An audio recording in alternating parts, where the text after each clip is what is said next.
Hey guys and welcome back to my channel. This is part 1 of What If Naruto was in high school DxD and got a harem with Serafall, Kuroka and Yasaka. Before we begin, don't forget to like, share and subscribe, and also go and support the author, link in description. We find ourselves in a place called the Valley of the End, where two people are. One is a person with blonde hair that seemed kissed by the sun, with brown skin, blue eyes that would overshadow the sky and that could hypnotize you. Marks on his cheeks that gave him an appearance between rough and adorable. He is wearing an orange and black jumpsuit, or at least what is left of it. The other person is a black-haired onyx with backward spikes who wears a worn-out gray turtleneck shirt, along with a purple belt. He has eyes with different patterns. In the right eye he had a pattern of an atom with a type of black helix. In the other eye you can see that it is purple with ripples all over the eye and had several blades in the eye. These eyes are known as the Sharingan and the Rinnegan. These two people are Naruto Uzumaki and Sasuke Uchiha. They are getting up after the attack that caused them to be in that state. Why are they there, you might ask? Well, that's something simple to say. Flashback. Unknown dimension. In this place were 5 people in a black thing that was in the sleeve of what seems to be a woman's. It is known as Zetsu. One of the people had silver hair that defied the laws of gravity and wore a mask better known as Kakashi Hatake, the sensei of Team 7. At his side was a pink-haired girl with some kind of diamond on her forehead and green eyes. This person was called Sakura Haruno. They were in a type of gigantic chakra construction called Susanoo. They, along with Sasuke and Naruto, were facing the mother of chakra, Kagaya Otsutsuki. To stop her, said Sasuke. We have to seal the rabbit grandmother, said Naruto, complimenting what Sasuke had said. Gather around, I'll tell you the plan. This will be Team 7's last mission. After a few seconds Kakashi told them the plan. You know what to do. Let's save the world, said Kakashi. Yes, said Naruto. Understood, said Sakura. I am immortal. If one of you dies, you won't be able to seal me. Let's see, which one do I choose? Said Kagaya. I will face you, you bastard, said Naruto. No, we will go together. The fear of being sealed will distract her. Bring me closer, then I'll jump, Sasuke said to Naruto.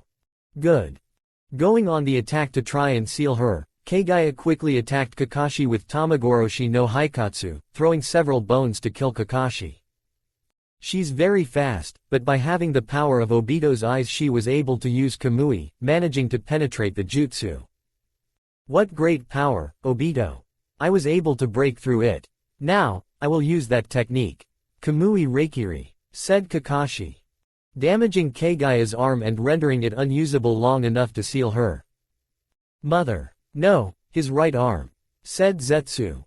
Kagaya, having momentarily lost her right arm, could only use Tamagoroshi no Haikatsu once. So she pointed her arm in the direction where Naruto was, to avoid being sealed again as her sons did. But when Naruto and Sasuke were about to arrive, Zetsu used Kagaya's right arm in which he was hidden. To use Tamagoroshi no Haikatsu against Sasuke, Kagaya launched the jutsu towards Naruto, disintegrating a clone, and Sasuke turned out to be Naruto using a henge. I knew they were both reincarnations of Ashura. They transformed the moment they got together. The one on the right must be the original, Kagaya said in her mind. After finishing that last word, Zetsu launched the Tamagoroshi no Haikatsu in the original Naruto. Kakashi, realizing the intentions of Zetsu, used the Kamui to get rid of the jutsu. Sasuke changed for the clone of Naruto that was disintegrating using the Amenetejikara. Kagaya, seeing herself cornered, tried to climb up, but she didn't expect someone to be on top of her. Here I am. If you are a woman, you should not underestimate others, said Sakura, hitting Kagaya in the head, throwing her towards where Naruto and Sasuke were prepared to seal her. Now, okay. Good. Naruto, Sasuke and Sakura said at the same time. Rikid o, Chibaku Tensai. Dihero Naruto y Sasuke. Again, I, the creator of chakra, defeated by these scattered chakras, why? Kagaya said. After sealing Kagaya and leaving the dimension they were in, thanks to the Rakudo Sennin, the Hokages and the souls of the other cages. Kurama tells Naruto. They, Naruto, understanding what Kurama means, heads towards his father. Just as dawn is breaking. Happy birthday. You've become quite the man, Naruto. Minato said with a happy voice and a smile. Thank you, Naruto said. We are not from this world, so we cannot stay. We have to say goodbye. Minato said with a voice that made him noticeable sadness. Naruto with a sad expression just nodded. I'll tell Kushina everything, Minato said, trying not to cry when he noticed that she was fainting. Naruto stared at his father for a few seconds before deciding to give his mother a message. Tell him I'm doing great and that I eat a lot, that I'm not fussy about food. That I put miso and soy sauce in tonkatsu and that I don't only eat ramen. I bathe every day, sometimes I go to the hot springs, although they say that's how crows bathe, he said cheerfully and trying to make a joke. Besides, I have a lot of friends. And they're all good people. I'm not doing so well in my studies, but I don't get depressed because of that. It must be because I trust myself. I always listen to everything that Kakashi-sensei and the third Hokage tell me, and I respect them a lot. You can ask them because they're right here Ttebeo. He said with his verbal tick. About the 3 ninja prohibitions, I learned a lot when I was with Ero Sennin. Although he doesn't comply with the 3 prohibitions, Ero Sennin is the best of the Sannin and that's why I respect him a lot. He said a little nervously and proudly at the end.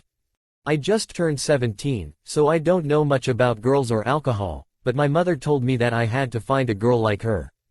But it's just that.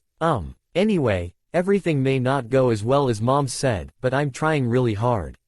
I have a dream. I want to be Hokage like you, Dad. Even better. I swear I will be. He said with a few tears coming out at the end of the sentence. So, tell Mom, tell her not to worry about me. That everything is going great for me. She said crying. While Minato was shedding a tear he said to Naruto. I understand. I'll tell him everything, Minato said, disappearing. After Naruto's farewell to his father, Rikudo Sennin asked them if they would continue with their answers given when they met the first time. Naruto said that he would continue with the same answer, while Sasuke would just stay silent for a few moments. To then say. The first thing is to finish off the 5 cages under the Mugen Tsukuyomi. Said Sasuke. To then use the Rinnegan to put the Biju under control and use the Chibaku Tensai to trap the 9 Biju. In this war one learned a lot about how to use the power of the Rinnegan now that the obstacles are gone. Only you Naruto remains, said Sasuke. Nothing works for me. Entrusting power to just one caused the clash between Indra and Ashura, and dividing power leads to the same result. Said Hagoromo. No, I will end this sibling fight here and now, Naruto said seriously. After Naruto's declaration, he and Sasuke head to the Valley of the End where they had their first fight and where they will have their last one that will define which path the shinobi world will take. Upon arriving, Naruto says. I knew you'd be here, nostalgic, right? Sasuke. Dash. And just like then, you will lose here again. Dash. Of course I won't lose again, and I won't let you get away with it either. I won't let you be Hokage. You have no idea what it's like to be Hokage. Dash. I already told you, I'm looking for a revolution. My concept of Hokage is not the same as yours, Naruto. Dash. I'll tell you what your brother told me. A Hokage is not someone who is recognized for his power. We become Hokage when people recognize us as such. I've always known that, even without Itachi's words. Our answers are very different, so I'll make that clear to you before we fight. I'll show you what it means to be Hokage. Dash. After Sasuke said that, Naruto remembered some words that Neji told him. Naruto, you have better eyes than me. Sasuke is plunged into darkness. Go. Only you can save him. Dash. Yes, I know, he said with a firm look and voice. After a few moments of what Naruto said, Sasuke grabs a leaf that was flying through the air and says. I will answer you by telling you what it is to be a Hokage. Itachi's life led me to this answer. To defend the land of fire, Konoha. For that reason he sacrificed his family and his clan, that's how I discovered it. But what is a country and a village? The predecessors said that a village is a group of families that joined together to not die. They said it was for peace. Itachi endured that peace on his own. And in the end I understood it. He survived in the darkness. He acted as a criminal, as a traitor to the country and the village. He carried all that hatred on his own and protected Konoha from the shadows. Itachi was a true Hokage, not the one that others recognize. Because only he who assumes all that hatred and moves forward is worthy of that name. Then I understood what Itachi meant by defending the country and the village alone, but my brother made a mistake, hiding me, his only brother, when we could have shared the hatred. But I am not like him. I have no father, no mother, no brother. I have no family at all. I am alone. I can carry that hatred myself, and I can take it on myself as well. I will take care of all the problems of the ninjas. I will even take care of the trials and punishments personally. I will draw all the hatred to myself and unite all the villages around me. The hatred hidden in the darkness will not fade away, and when the time comes, that is how it is for me to be Hokage, the person who sets fire to the darkness of the 5 villages. And continues to live by eating the ashes. Dash. Do you think everyone will agree? Dash. I already told you, I don't care what you think of me. Only I have the power to control everything. Dash. You never understood Itachi. And not everything can be done alone. Or wasn't that the case when we fought Kaguya? Dash. It's not about everything going well. It's like with these stone statues. At that moment Sasuke remembered Itachi and said in his mind, and brothers like us, a revolution so that the villages won't fall into darkness, because I will be the darkness. The first thing will be to get rid of the shadows of the past, to start from scratch with a future without shadows. You mean the Biju? Will you finish off the 5 cages? Dash. Exactly, I will cut the ties of the past. Dash. But you can never pretend that your brother never existed. You shared many things, and that made you who you are. Dash. Itachi is the past for me. Here I will cut off the mistakes of the past and start all over again. Starting with you. That will be my last offering to my late brother. Dash. You won't. I learned a lot from all the people who came before us. They helped me think about what to do if I failed. Saying that, he remembered what Itachi told him. You told me that Sasuke was like a brother to you. That's why you have to stop him, Naruto. I think you're the only one who can. I entrust Sasuke to you, that's why you won't cut anything. After having said all this, Naruto and Sasuke's fight began, a fight that would define the fate of the shinobi world. It started with simple taijutsu to a bit of ninjutsu, but when they reached the climax, Sasuke summoned his Susanoo and Naruto used Kurama's chakra mode summoning the Kyuubi. At first they were blows that made the waters around them move. Until Sasuke began to launch the arrows of his Susanoo and Naruto had to use the Bijudama. After so much fighting, Sasuke decides to use the Biju that are in the Chibaku Tensai. Transferring the chakra of the 9 Biju to his Susanoo, managing to make it change form to the Indra Susanoo. At the same time, Naruto, seeing what Sasuke wants to do, decides to make some clones, having a fight in which Naruto seemed to be at a disadvantage because of the new power he obtained. In one of Sasuke's attacks, Naruto tells Kurama to gather natural energy. After a while, Naruto is running out of chakra from the Biju and Sasuke says, "You're running out of Biju chakra, you can't oppose me anymore." And now, after saying that, Sasuke gathers all the power he has to make one last attack. Naruto, seeing this, asks Kurama, "Is it much longer, Kurama? Looks like I collected a lot. I'm sending you everything I collected down here. Dash. Arrive. I can feel it, so much natural energy suddenly surging," thought Sasuke. "Let's do it. Dash." Yes. Having gathered the remaining clones, he formed the Asura Kurama. Having formed their new avatars, they decide to finish everything in a single attack. "Did you finally feel like killing me? We've both been carrying a lot of things. But, Naruto remembers what Sasuke told him during the Chunin exams, "I want to face you. I always wanted to face you and beat you. But not like this now. Even you know that, Sasuke. Rikudo, Chudama Rasenshuriken. Dash. This will be my last fight against you, Naruto. This is the most powerful jutsu I have right now. Die. At once. Dash. Indora no Ya." The clash of both attacks was so strong that it ended up destroying everything in its path. It affected both the near and far area, causing a tornado so strong that it could wipe out everything. When the attack ended, what could be seen of the Valley of the End? There were a few rubble, and the most affected were Naruto and Sasuke as they were close to the attacks launched at each other. From the sky you can see how two chakra constructs fall from the sky, in poor condition and barely supported by the people inside them. As they fall, they disappear, until nothing remains of them. End of flashback. Damn. Still, said Sasuke. Naruto. If my energy hadn't arrived in time, that attack would have blown you up. Besides, your chakra has long since, said Kurama, unable to finish what he wanted to say because Sasuke attacked from outside. Amaterasu. Hitting Naruto full on, he reacted at the last moment by using Kurama's red chakra cloak. It seems that it works more as a distraction than as an attack now. The Biju, Sasuke couldn't finish what he wanted to do because the eye that had the Rinnegan started to hurt. I used too much chakra, I can't control my left eye well in this situation. He thought. Being distracted in his thoughts, he didn't notice Naruto was halfway there until he made some noise. Looking forward he couldn't avoid the kick Naruto gave him when he jumped at him. Sending him up, Naruto used his clones to help him in the taijutsu, sending him higher. Where he was waiting to hit him, but Sasuke reacted and was able to hit Naruto, although he didn't escape the blow the Uzumaki gave him.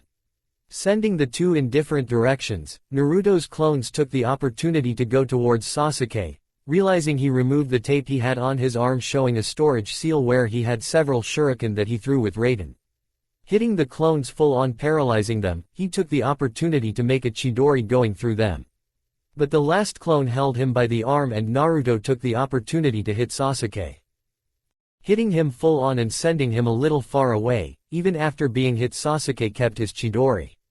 Naruto made a Rasengan and went towards Sasuke, who at the last moment could not hold the Chidori due to lack of chakra, and Naruto being tired stumbled and ended up losing the Rasengan. Sasuke pounced on Naruto, giving him several blows to the face. After a few blows he got tired and Naruto took advantage of that moment to headbutt and kick Sasuke to get him off of him. Both Naruto and Sasuke were tired, but that did not prevent them from continuing the fight. The blows, although a little slow, were very strong, and in the state they were both in, anyone could fall at any moment. After having been fighting until the afternoon they could not even stop, but they still did not give up. They continued hitting each other even without any strength. Hold on, I managed to gather some chakra. Kurama couldn't finish because he realized that Sasuke was stealing the chakra he gathered. This is one of the powers of the Rinnegan. Victory is inevitable for the one with the eyes of the Uchiha clan, that is, me. With this I will finally be alone. See you later, my only friend. Sasuke launched himself with the Chidori. Being about to give the Chidori to Naruto, he launched himself towards Sasuke. For a few seconds Sasuke's Sharingan began to hurt, giving Naruto a margin to dodge it and hit him with a blow that sends him flying to the wall, cracking it in the process. Excellent counter, kid. It seems you didn't miss that I had my guard down, Kurama said. After finishing saying that, Naruto picked up the ninja headband that he dropped during the fight. He put it in the pocket of what was left of his pants. Looking up, he noticed that Sasuke was about to come out of the hole that he caused when he sent him there with a blow. Again and again, and again, and again, and again, and again, and again, and again. Let yourself be killed without any resistance. That's impossible, because I'm the only one. Who can stop you? Dash. It seems that all the chakra I gathered is now his. And he even resorted to Kagutsuchi. He wants to end this attack. Listen, I'll give you all the remaining chakra. When you fall asleep, I'll give it to you. Use every last drop, and don't let him absorb it. He's not used to the Rinnegan, he can't use it and absorb chakra at the same time, said Kurama. Seeing that Naruto doesn't answer, she looks at him to see that he has his arm extended. She looked at him for a second until she realized what he meant. She simply extended her arm to give a light punch. By doing this she begins to remember what she once told Naruto, you alone can't save Sasuke. Why are you trying so hard? If I ever doubt what I should do, that will be the end. I will make this thing with Sasuke work. And with a smile he said to Kurama, and someday I want to do something with that pain you have. Dash. Go away. You are a very important person to me. I'm sure you are to Sasuke too, was the last thing Kurama said before falling asleep. Outside the metal space, Naruto walked up to get a little closer to Sasuke and stopped to look at him, waiting for the falling leaf to give the signal to start. When it finally fell, they rushed at each other. Sasuke with the Chidori and Amaterasu, while Naruto is forming a Rasengan in the air, remembering everyone who helped him get here. Ah! Ah! Naruto and Sasuke shouted as their jutsu collided. The clash of the jutsus caused a somewhat unexpected reaction, since, although they were not the jutsus they used before when they had their avatars, the levels of chakra they were using created a gap that began to deform everything that remained of the Valley of the End. After the clash of jutsus, we can see Naruto in a dark place, not being able to see anyone. He gets up and wonders where he is. "Where am I?" asked a very confused Naruto, because the last thing he remembers is being in the Valley of the End fighting against Sasuke. Then Naruto remembers something. "Ah, we haven't deactivated the Mugen Tsukuyomi," said Naruto, upset when he remembered what he had to do before the fight. "It seems that some things don't change," said a person behind them. When he turned around, he saw someone familiar to Naruto. It was Hagoromo Otsutsuki, better known as Rakudo Sennin. Naruto was surprised. Seeing him, it was assumed that he had left because he no longer had chakra, so with more doubts than tranquility, Naruto decided to ask. "Hey old Rakudo, what am I doing here?" Hagoromo replied with something that left him a little surprised. "You're here because you died in the last attack. This is the Limbo where we are, in case you're wondering where you are. But if I'm dead, how will they be freed from the Mugen Tsukuyomi? They were supposed to need Sasuke and I to make the seals." "It's true, I said it, but since he died I had no choice but to do it myself. Together with the other Biju. Although it took us time." "So what am I doing here?" Naruto said. "It's because I have a proposal for you. Since you are dead and the Mugen Tsukuyomi is deactivated and unfortunately you cannot return to the elemental nations." "Huh," Naruto said. "Why can't I return to the elemental nations?" Naruto said. "It's because more than 300 years have already passed in the elemental nations." "What do you mean?" Naruto said. "Asai, that's what I didn't want to tell you. I told you it took us time. Freeing them, right?" Naruto nodded. "It's because since he had little chakra, he had to wait for it to recover in order to return, because the Mugen Tsukuyomi was still activated, and when he had already managed to gather enough chakra to release them, they had become white Zetsus and Kakashi and Sakura had died due to age." "But how did so much time pass? Where is Sasuke?" "Calm down, I'll explain it to you. In this place called Limbo, as I told you before, time passes differently, and while you spent 3 days here in the elemental nations, 300 years passed. As I told you, Sasuke was here before you and left me a message for you. Do you want to hear it?" "I would like to hear what the Tem wanted to tell me," Naruto said, a little excited. Naruto saying that Hagoromo made a seal so that he could visualize the message that Sasuke left him. "Hey Naruto, I'm sure you're wondering why I left you a message." Naruto nodded. "I'm sure you've nodded and you'll want me to tell you why I left this." Naruto nodded again. "Well, to stop beating around the bush, I just wanted to tell you that, you won." "Huh," Naruto said. "You probably didn't understand, so I'll put it more simply." Naruto felt offended, but he knew Sasuke was right because he didn't understand. "I mean, I finally understood what you wanted to tell me and what Itachi wanted me to do. You'll wonder how it happened. Well, that's easy. When our jutsus collided, I could see the memories you had and I could finally understand everything." Naruto was a little confused, until he remembered that he had seen it too. "Before I finish the message, I wanted to give you a gift, for all the trouble I caused you. I will leave you my Sharingan and my Rinnegan. That would be all, thanks for everything. Friend," Sasuke finished with a small smile. "That's the whole message. Tell me Naruto, will you agree to go?" said Hagoromo. Naruto remained thoughtful for a moment until he remembered the Biju. "Hey old man Rakudo, what happened to the Biju?" "Well, Kurama wanted to keep you with him. Apparently he liked staying with you, so he will follow you to the other world. The other Biju went to the Makai where it was the place where they were waiting to reappear, but this time they will stay there so as not to appear again in the shinobi world. But they left half of their chakra with you." So what's your answer, Naruto? Naruto thought about it because, although he would like to be with his family, he thought that he couldn't waste this opportunity to meet new people and maybe start a family. And what better than a new beginning? After thinking about it, Naruto had an answer. I'm going, Naruto said. Well, as I told you, the world I'm sending you to is random. So I don't know where you might end up. I hope you manage to find peace wherever you go, Naruto. I almost forgot, but in case you haven't noticed, you already have the Sharingan and the Rinnegan. Try applying chakra to your eyes and you'll be able to use them, although you'll have to train to be able to use them since you have no experience using dojutsus. After finishing saying that, Hagoromo opened a portal with his Rinnegan and said to Naruto. Good luck, Naruto. Naruto walked towards the portal, thinking about what new adventures he would have. After entering the portal, Naruto found himself in a very strange place. There were colors everywhere, and he didn't know if that was the world or if he was in something like Limbo. What a strange place, I wonder if there's anyone here.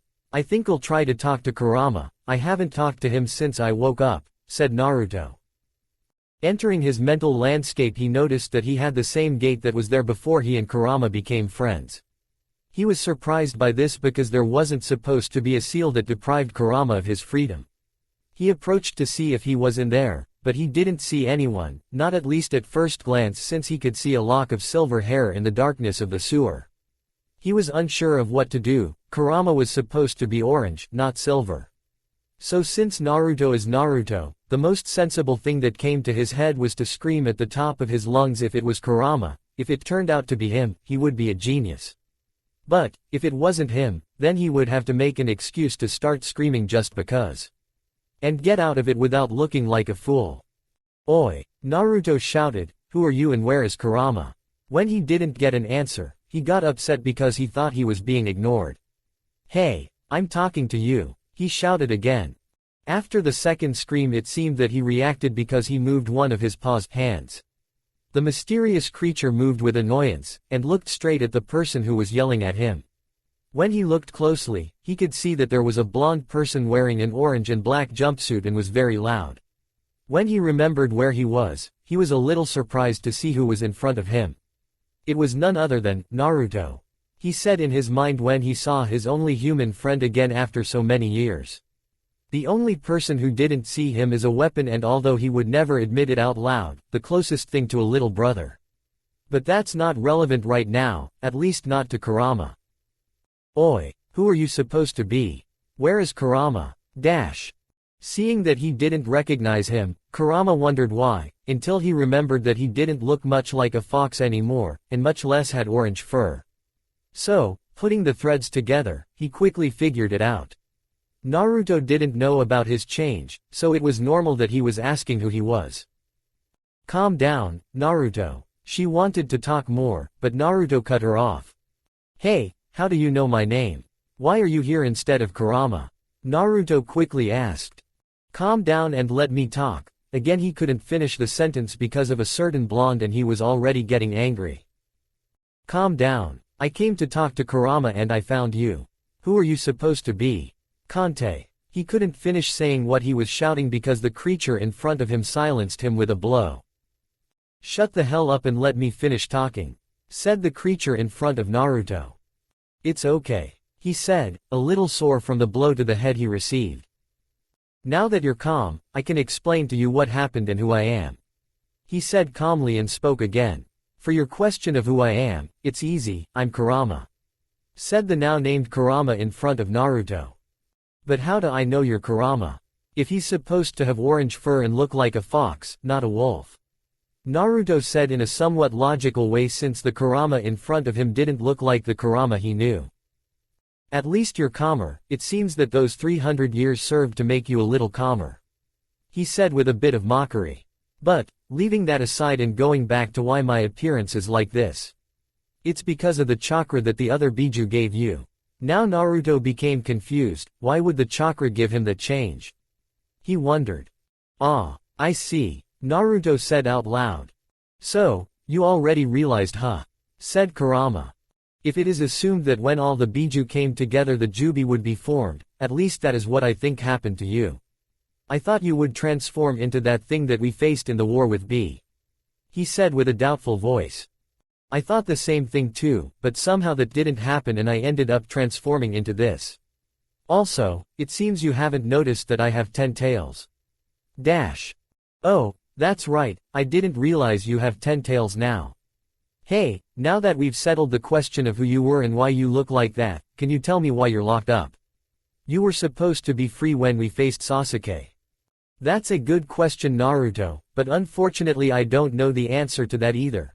After saying that, Kurama realizes that there are two powerful presences, one is weaker than the other, but it was noticeable that they could cause him problems at the moment, with a Naruto a little rusty due to the time he was inactive. In addition to the fact that he will have to train to be in optimal conditions. Hey Naruto. Yes. What's wrong, Kurama? I asked doubtfully. I'm sensing two powerful presences, you better get out of where you are. Right now they could kill you with any attack they throw at you. Huh, it's like they could kill me at any moment. I don't understand if I can still use chakra mode. Dash. That's why, even if you used chakra mode right now you would only be able to fight the weakest of them, and you would still end up very hurt. Do you really think that doing nothing for 300 years wouldn't have any consequences? Kurama said seriously. To be honest, I hadn't noticed, my body feels like it's normal. That's because of me. When Rakudo Sennin took you to Limbo. He didn't just take you as if you were a soul, he rebuilt you with a jutsu, I think it was called Banbatsu, Sozo. The old man apparently wanted you to be alive in physical form, but I don't know why. The thing is, that's why I was constantly trying to make sure your muscles wouldn't degrade as much and you wouldn't feel pain when moving a body that had been inactive for several years. Dash. Wow, I didn't know that. Thanks for that, Kurama. He said happily. You're welcome, Gaki. I think it's time for you to leave this place. I feel that the presences I told you about before are disturbed. Okay, we can talk later, first I have to get out of this strange place. Dash. Coming out of his mind space, Naruto tried to use Kurama's chakra cloak, but using it made his whole body hurt. It seemed that it was true that he wouldn't be able to use it openly like he did before. Since he wouldn't be able to use all of his powers momentarily, he wondered how he could get out of this place. Hey Kurama, do you have any idea how to get out of here? I can't think of anything. He said out loud. It seems you can't do anything alone, Gaki, he said annoyed. Hey, it's not my fault that I appeared in this place. Old Rakudo only told me that I could appear in any world randomly, he didn't tell me if I would fall on solid ground. Dash. Sigh. Okay, I'll help you try to get out of here.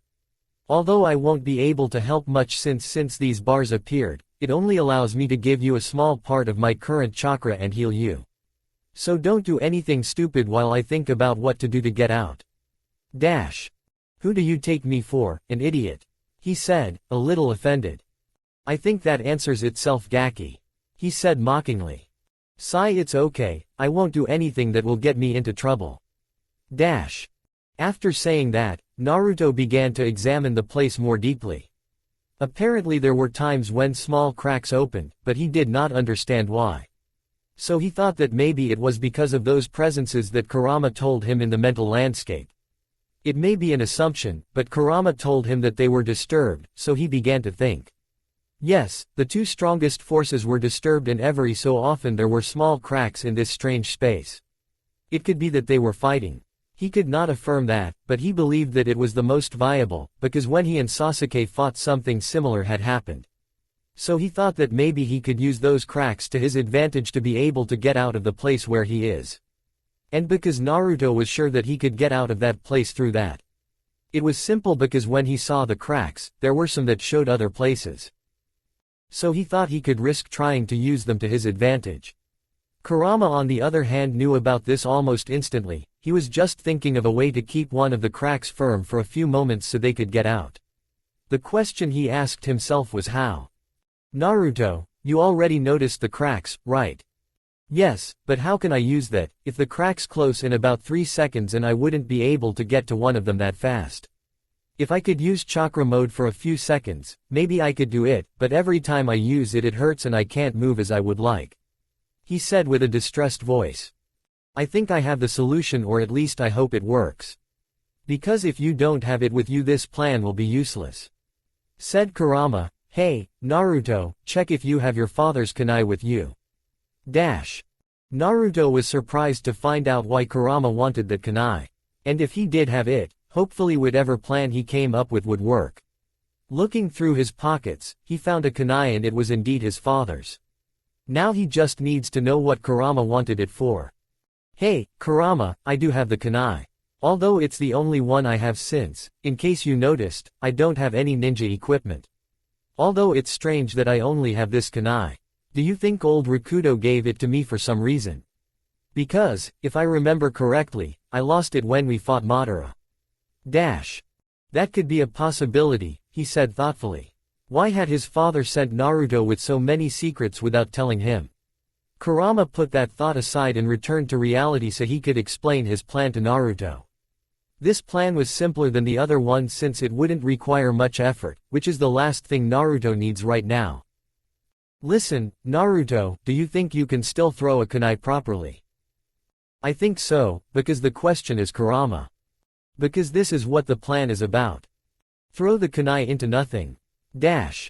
Don't be an idiot, you're going to throw it when a crack appears. And you're going to try to concentrate as much chakra as possible, so you can teleport with the Hiraishin. Understood? Ah, okay, I understand. But you know I can't use Hiraishin, right? Kurama and Naruto remained in an awkward silence, but after a while Kurama spoke again. I don't think it will be that difficult for you, it is almost similar to when you use the chakra cloak, although they are not the same. You can get an idea of how to use it. Also, when the kunai passes you will have to concentrate on where the kunai is. It is not that difficult. Remember that I was inside your father for several years and I was able to see his memories, and I was also able to understand how the Hiraishin works because of the Fourth Ninja War. You have to try it, it is not as difficult as it seems. If you say so, I hope it works because I don't know what other way out there is. Believe me, Gaki wouldn't tell you this if he didn't believe you could do it. After Kurama said that, a crack was forming, but it seemed that for some reason it was opening slowly. They didn't take that into account since that was their way out. So Naruto prepared to throw the kunai. Throw it now, Naruto. Understood. After saying that, he did as Kurama instructed and threw the kunai. Fortunately for him, the kunai went in and landed accurately. At least they know that Naruto can still throw kunai and shuriken firmly and with force.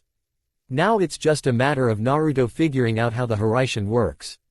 The positive part of all this is that Kurama knew how it worked, so it was only a matter of time before he did. Okay Gaki. Now comes the slightly more complicated part, which is how to feel the mark that the kunai has. Too bad you're not a sensor type, or maybe if you were, since your mother was one, maybe you are too. But there's no time for that, try to enter Senjutsu mode. Kurama, I know Senjutsu is a good idea, but how am I supposed to gather natural energy here? You're right, it wouldn't be possible to gather natural energy here. Well then this will be a bit painful because, you'll have to use the chakra cloak mode. Hey, do you want me to die from the pain of using it? Don't worry, I'll be using constant healing so you don't feel it. Besides, it's the only way you can feel the kunai mark, since we don't know if you have sensor abilities. Okay. But how long do you think it will take me to find her? I don't think it will take more than 10 minutes, I think you can resist that long. Naruto tried to enter chakra mode, but this time he didn't feel the pain, or maybe it's just that it's too mild to feel. He tried to see what Kurama told him to try to feel the kunai mark, but he didn't feel it. He tried for a few seconds. And finally he felt it. It was weak, so he had to focus more. After a minute he already felt the mark clearly. Hey, Kurama, I already feel the mark of the kunai. Now what do I do? It's simple, Gaki, do you remember what you felt when Rakudo summoned us? Yes, it was like a kind of growth spurt, but it was like I was being called by my chakra. I think I understand what you mean, Kurama. Although I don't know if it works, it's the first time I've done a space-time ninjutsu. Don't worry. I'll help you with that by giving you the little chakra I can give you while I keep this constant healing. Even if it doesn't seem like it, this small amount is like using the red chakra cloak with 3 tails. So you won't run out of chakra. Alright, let's do this, I shouted with determination. Naruto was preparing to do the jutsu, although it took him a while because he doesn't know how to do the Haraishin properly. At least he has a basic idea of how it works, and maybe later he will be able to master it like his father. Naruto was so focused on not failing when executing the jutsu, that he didn't realize he was being watched by a girl with long black hair that reached her lower waist, wearing a type of black dress with purple ribbons on the stomach area up to her waist. She wore a kind of black ribbons on her breasts in an X shape and wore a pink ribbon at the height of her neck. She had a cold expression, but in her eyes there was a small trace of curiosity at seeing a person in this place. She decided not to do anything because it seemed interesting what the person she saw in the distance was about to do. She waited a few seconds to see what would happen, but nothing happened, so she decided to approach stealthily, and hiding all her power. When she was about to get closer, she disappeared in a yellow flash. She stared into space after the strange event she witnessed. She wanted to follow him to find out how far this mysterious person goes, but she remembered that she had more urgent matters to attend to right now. So, she put it aside for the moment so that when she has time she can keep an eye on him. It's strange that a person is around these places, and even more so that he can last so long without disappearing into the dimensional rift. Said the girl with a voice that seemed a bit curious. Anyway, when I have time I can keep an eye on him. And maybe he'll help me get my home back. She said this last thing as she left the place. After having been concentrated, in order to be able to execute the jutsu without problems, Naruto found himself sitting in a kind of somewhat spooky forest, but it was a forest, after all. And since he didn't need the chakra cloak here, he deactivated it, to try to use senjutsu to be able to sense the closest people because, although it may not seem like it, he was dying of hunger for some reason since he left that place. He got very hungry, although he already had an idea of why. It's strange that I'm hungry when I leave that place, I wonder why this happens.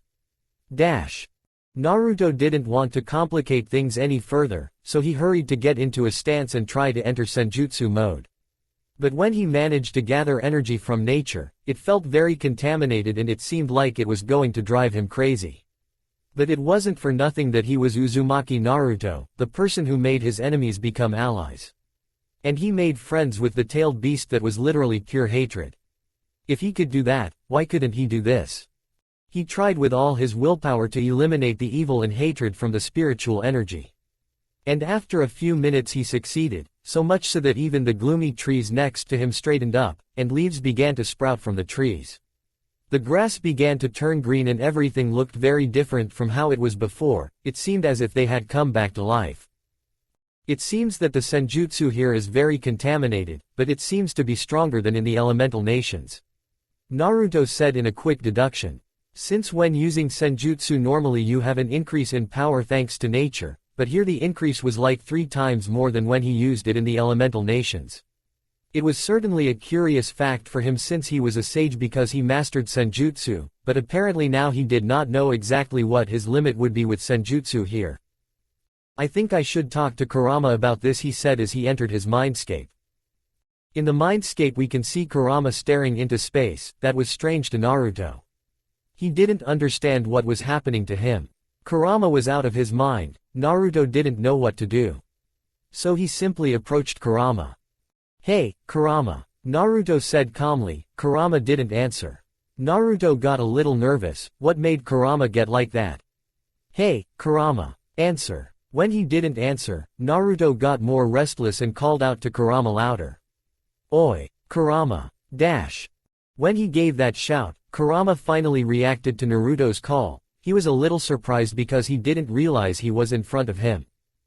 Oh, Naruto, when did you get here? I asked doubtfully. I was here a few minutes ago. I was calling you, but you weren't answering me. Why were you like that? It's just something I felt when we were leaving the place that seemed like Limbo. He said seriously. And what did you feel, Kurama? I didn't know how to explain that thing. I know I'm much stronger than him, but I couldn't realize that he was watching us. Until you used the Hiraishin, I'm baffled that I couldn't detect it. Naruto, you have to be careful with him. Right now you're not in a condition to fight those enemies. You have to train to be able to be in shape again. He said with a serious voice and look. And did you have something to tell me? Ah, that's right, I discovered something with Senjutsu. And what would that be, Naruto? Well, Senjutsu is much stronger here than in the elemental nations. And how did you find out about that? Well, I wanted to know where there are people who are starving to death. Do you think they sell ramen? I would like to try some ramen, even if it doesn't match Ichiraku's. Naruto, you're getting off topic. He said with a drop of sweat on his head. Oh, sorry, I'm hungry, he said in a depressed way, but well, the thing is that I used Senjutsu. And nature was full of malice and hatred. It took me a while, but I had finally managed to remove the bad feelings. Everything around me began to have life. It seemed like when I used the chakra cloak, I could also notice that when I managed to purify the natural energy, I could notice that it was 3 times stronger than in the elemental nations. That's interesting because would Senjutsu be stronger if it's corrupted? That's why I wanted to talk to you, Kurama. I wanted to know if you had any idea why and what we're supposed to do. I don't know where we are even if I use Senjutsu. There's too much energy in this place. To be honest, I don't know what we should do, but I think it would be good to try to get out of the forest using Senjutsu. Or you could climb up the trees and see if there are any houses or towns. It would be good to start with that. If you don't make it before nightfall, it would be better to stay around here so you can train a little. At least I have somewhere to start. Thanks Kurama. You're welcome Gaki, now let me rest, I want to get some sleep. Let me know when you find something, he said before going to sleep. Coming out of the mindscape, Naruto already had an idea of what to do or at least what to do. He ventured into the forest using Senjutsu to find a way out of the forest. After Naruto has decided to do what Kurama told him, we can see that he is in a great mental crossroads. Why is he like this?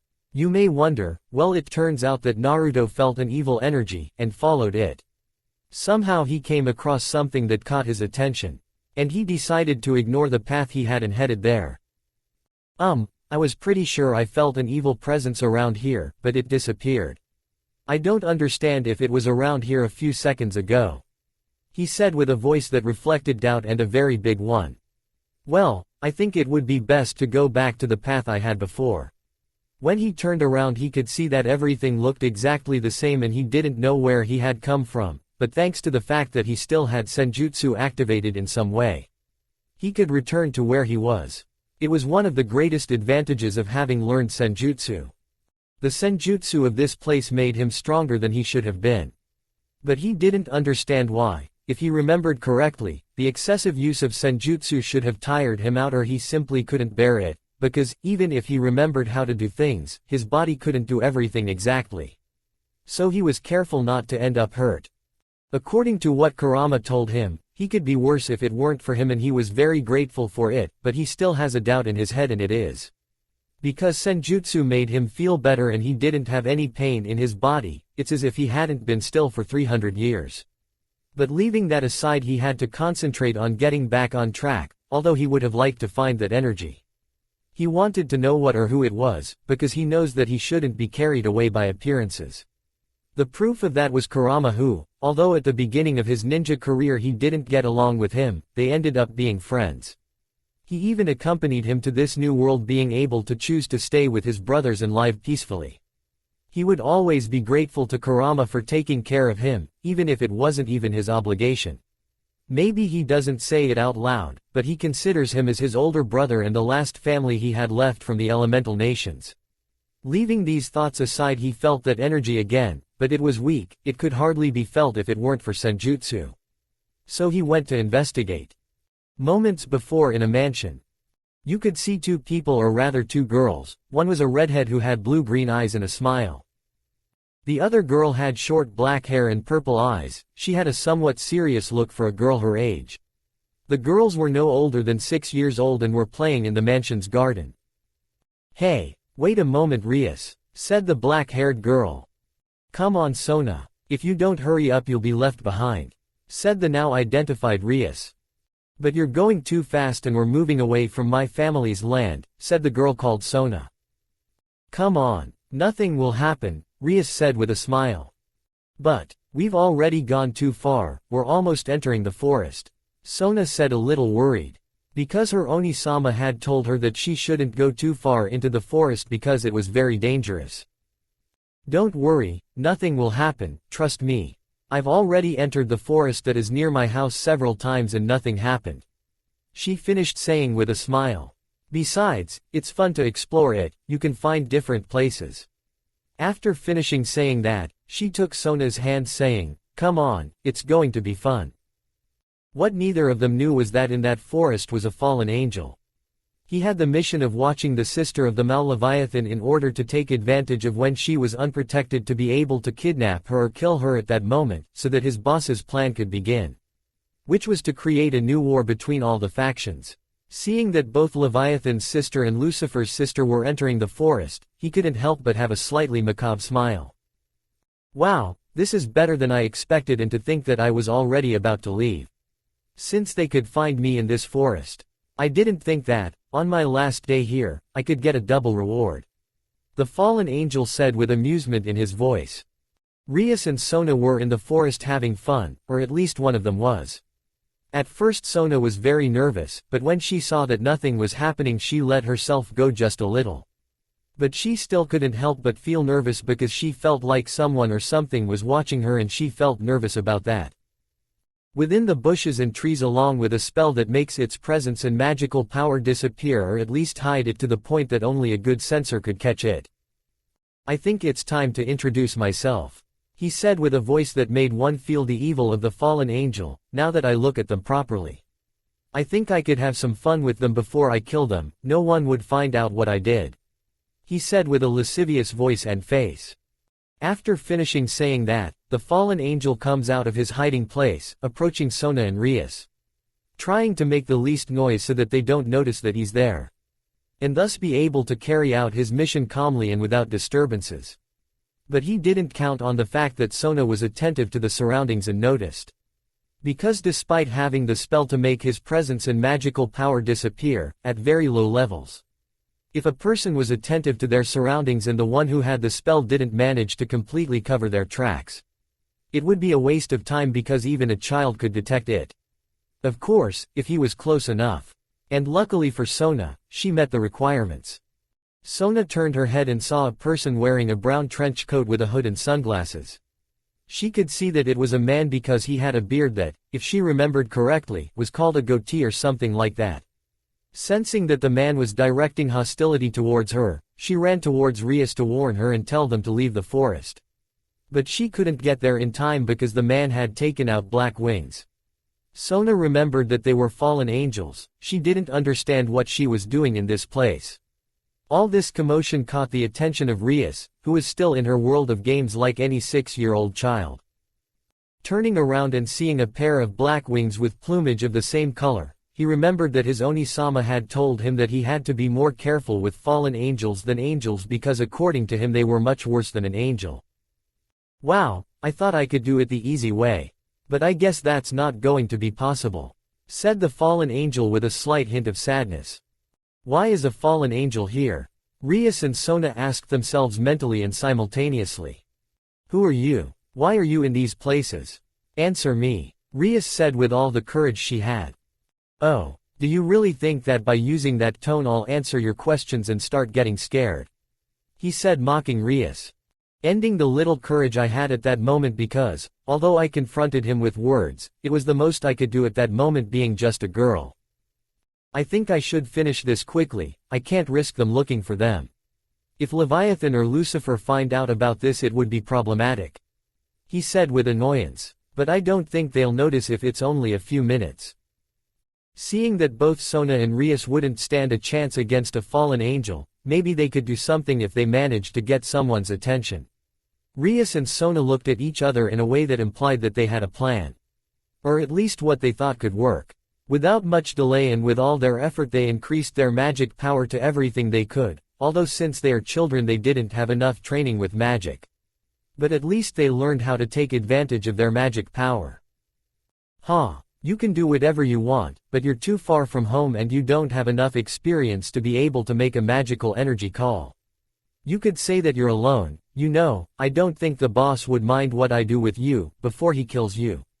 He said in a lascivious voice. Although what no one would expect was that there was someone who was watching them, although that person was upset by what the man said. He didn't think that the man was serious about it. They were just some girls, but life taught him many things. Both good and bad, and he knew that he could meet this type of people. I have to do something to stop him, but what can I do?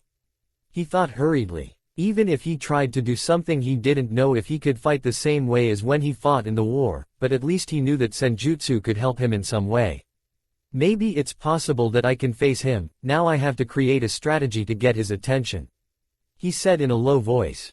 Maybe, if I use the Kage Bunshin, I can get his attention, hopefully I can use it as always. After that thought he made the hand positions, and mentally said Kage Bunshin no Jutsu. When he did it he could see that he only managed to make 3 clones. He wondered why that was, if he was supposed to do more even as a child. Apparently he would have to train chakra control again and get his body used to using it again. It seems that being still for 300 years was a more serious matter than he thought, even if he had a Biju to help him so he wouldn't be worse. At least I can make clones, I wonder if I'll be able to do the Rasengan. He put those thoughts aside in order to focus on the problem he was having now. I think I know what I could do. I would like Kurama to help me, but I have to stop depending on him. Although right now I don't think I can do this, although he told me that he knew about my parents' techniques. I wonder if he could help me in training. He stopped thinking about that and began to execute the plan. At the same time with the fallen angel. The fallen angel went straight to the girls, but even though they were scared, they started running to avoid being caught. They were there for a few minutes, even though the fallen angel wasn't tired, they were girls. It was already noticeable that they were tired of running so much, but they had to hold on until someone could help them. They hoped that at least someone would help them. It seems that you girls have had enough. Come on, if you let me catch you, I promise it will be quick and painless, he said with a bit of desperation. Both Sona and Rias were tired of running so much. They may be children and have the energy to be able to run, but there are differences between playing and trying not to get caught in order to survive. When they were surrendering to their inevitable fate, they heard sounds in the bushes. No one knew who or what it was, but the girls saw that this could be a hope of being able to escape, even if it was some animal. But they hoped it was at least a person. With Naruto. I hope it works. I would have liked to have some more kunai. At least I have the one my dad gave me, although right now I could use some explosive seals. I should see if I could recreate the seals. While he was thinking that, he was executing the plan he had in mind. Maybe it wasn't the best plan or it might not even be a plan, but he didn't have much to do. He was restricted with Senjutsu, the Kage Bunshin and a single kunai. This possibly wouldn't have stopped him before, but right now it couldn't. Every time he tried to do something that required a lot of physical effort it made his muscles ache. But thanks to Senjutsu, he didn't feel it. Maybe after deactivating it he would have the after effects of overexerting himself, so he didn't want to end up so badly. So as long as the clones managed to distract him long enough to get to him, he could hit him, he could only use taijutsu and the kunai he had left. But it was better than nothing. Seeing that both the man and the girls turned towards the bush, Naruto was able to look at the man better and realized that he had wings. He was surprised by that. Maybe the girls could solve that doubt if he helped them with this problem. Whoever you are, get out of there no matter what you do, you won't be able to defeat me, said the fallen angel arrogantly. The fallen angel thought he was some low-class demon, if so he could take care of the demon easily. Naruto, seeing that the clone's distraction had worked, had a greater margin for him to act before the person with black wings loses interest. So he decided to sneak out of his hiding place very quietly. He may have been a loud child, although he may still be. He has played many pranks in his childhood, but even if no one noticed that he did it until he finished doing it and that he had a bright orange jumpsuit when he was a child. And no matter how hard the village ninja tried to catch him, even some Anbus couldn't. So he used that to his advantage to be able to get close and take him by surprise, but if it didn't work he could use the 2 clones he had waiting in case he failed. As he was about to reach the fallen angel, he had to step on a twig that was on the ground. Naruto mentally hit his head since, how is it possible that that happened to him right at that moment? Maybe he has bad luck or his body is very rusty. He gave himself a mental note of great urgency which was, I have to train. For Naruto it was not a good thing that they had discovered him, but at least he had his clones as backup. It seems that the war helped him not to be so stupid and to rush in without a plan B. Something that he probably could have done if he hadn't gone through the war. The fallen angel turned around when he heard the sound of something breaking from behind him, just like the girls, but they didn't know what to do since they were still scared and the person behind them might be someone who would help the fallen angel. Since they had never seen him in the mansion. But they hoped that this person could help them. The fallen angel on the other hand felt the presence of the person in front of him a little strange since he did not understand what type of energy he used so that he could not identify him. Hey, I don't know who you are, but if you don't want to die, get out of here and I won't kill you for interrupting the fun I was going to have. Said the fallen angel. Unfortunately for you, I won't allow you to do that with some girls. You're some kind of sick person or something. He said seriously at the beginning and with doubts at the end, so you'd better go. Or else what do you think you can do with me, a fallen angel?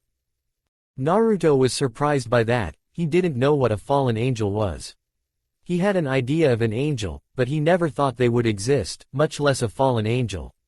He had more and more questions about which world he ended up in. So to gain some time for his clones to get close enough to knock him out, he decided to express his doubt.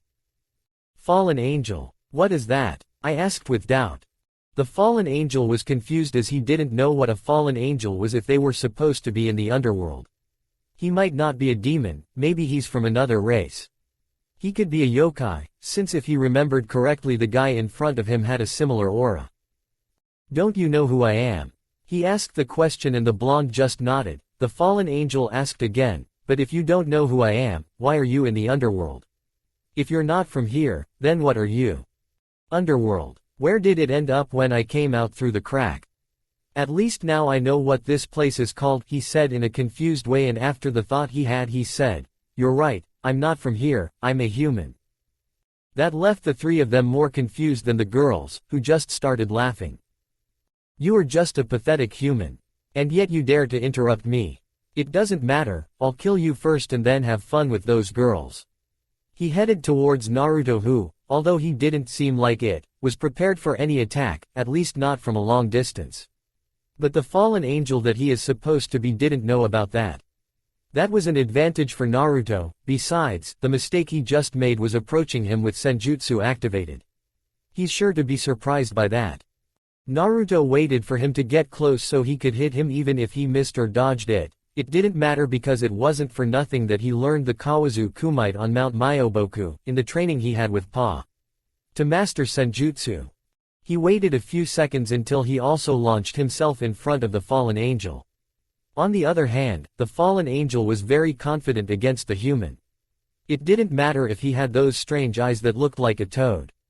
He was a human and he was superior to him.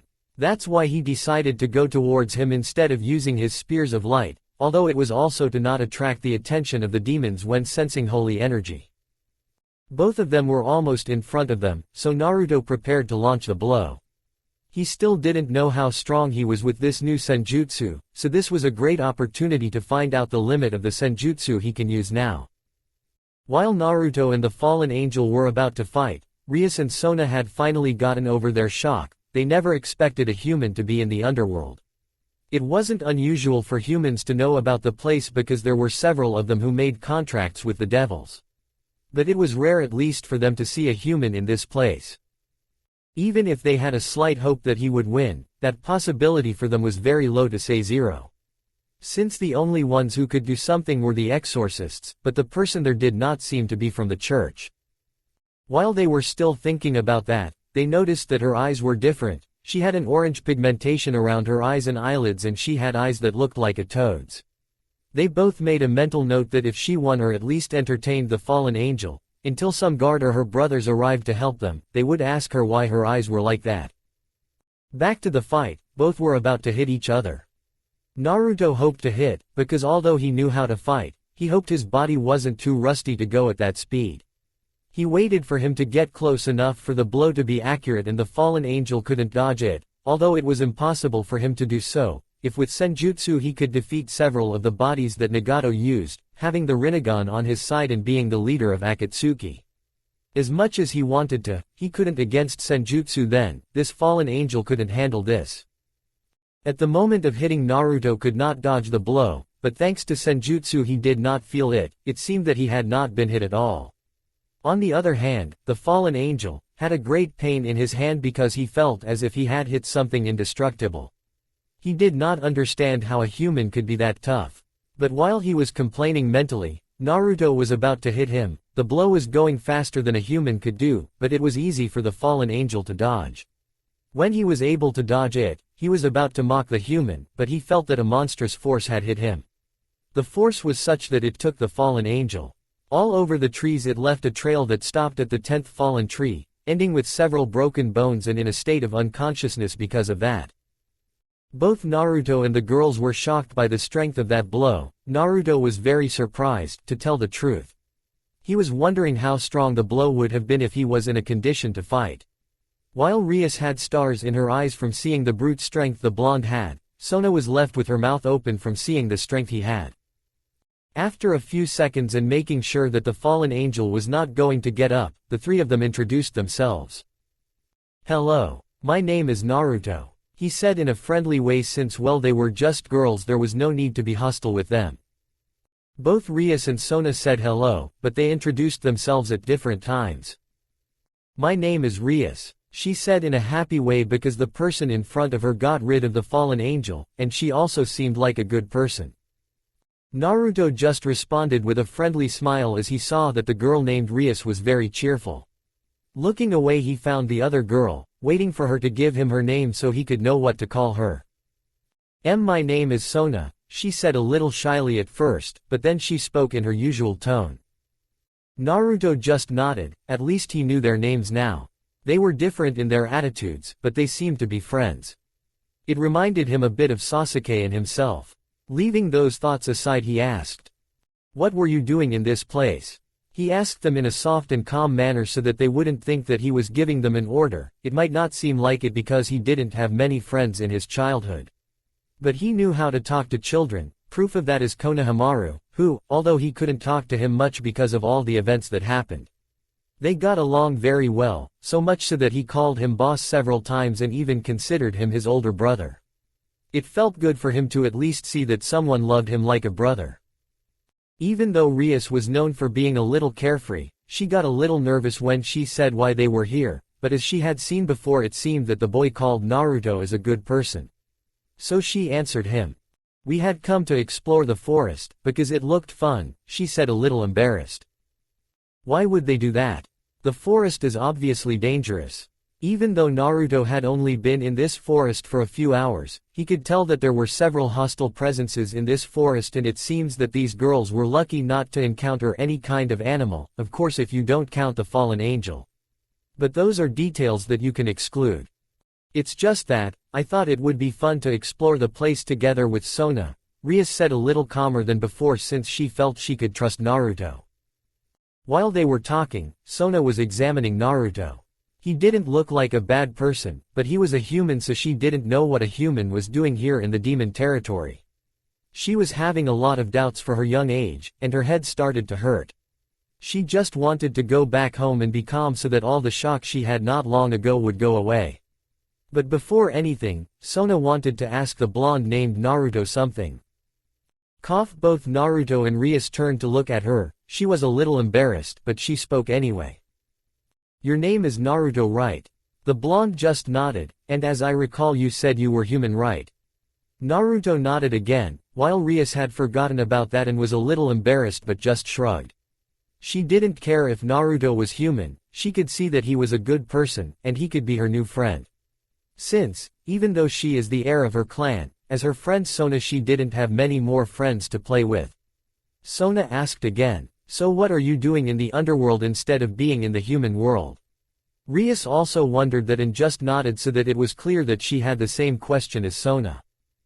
Now Naruto didn't know what to answer them, although these girls didn't seem bad. He didn't think that some girls could know what he meant when he said that he came out of a strange place of many colors and arrived here through a crack that was possibly caused by the two presences of that place. So he did the most logical thing for him, which was to invent a story good enough to be able to deceive them and make them not distrust him.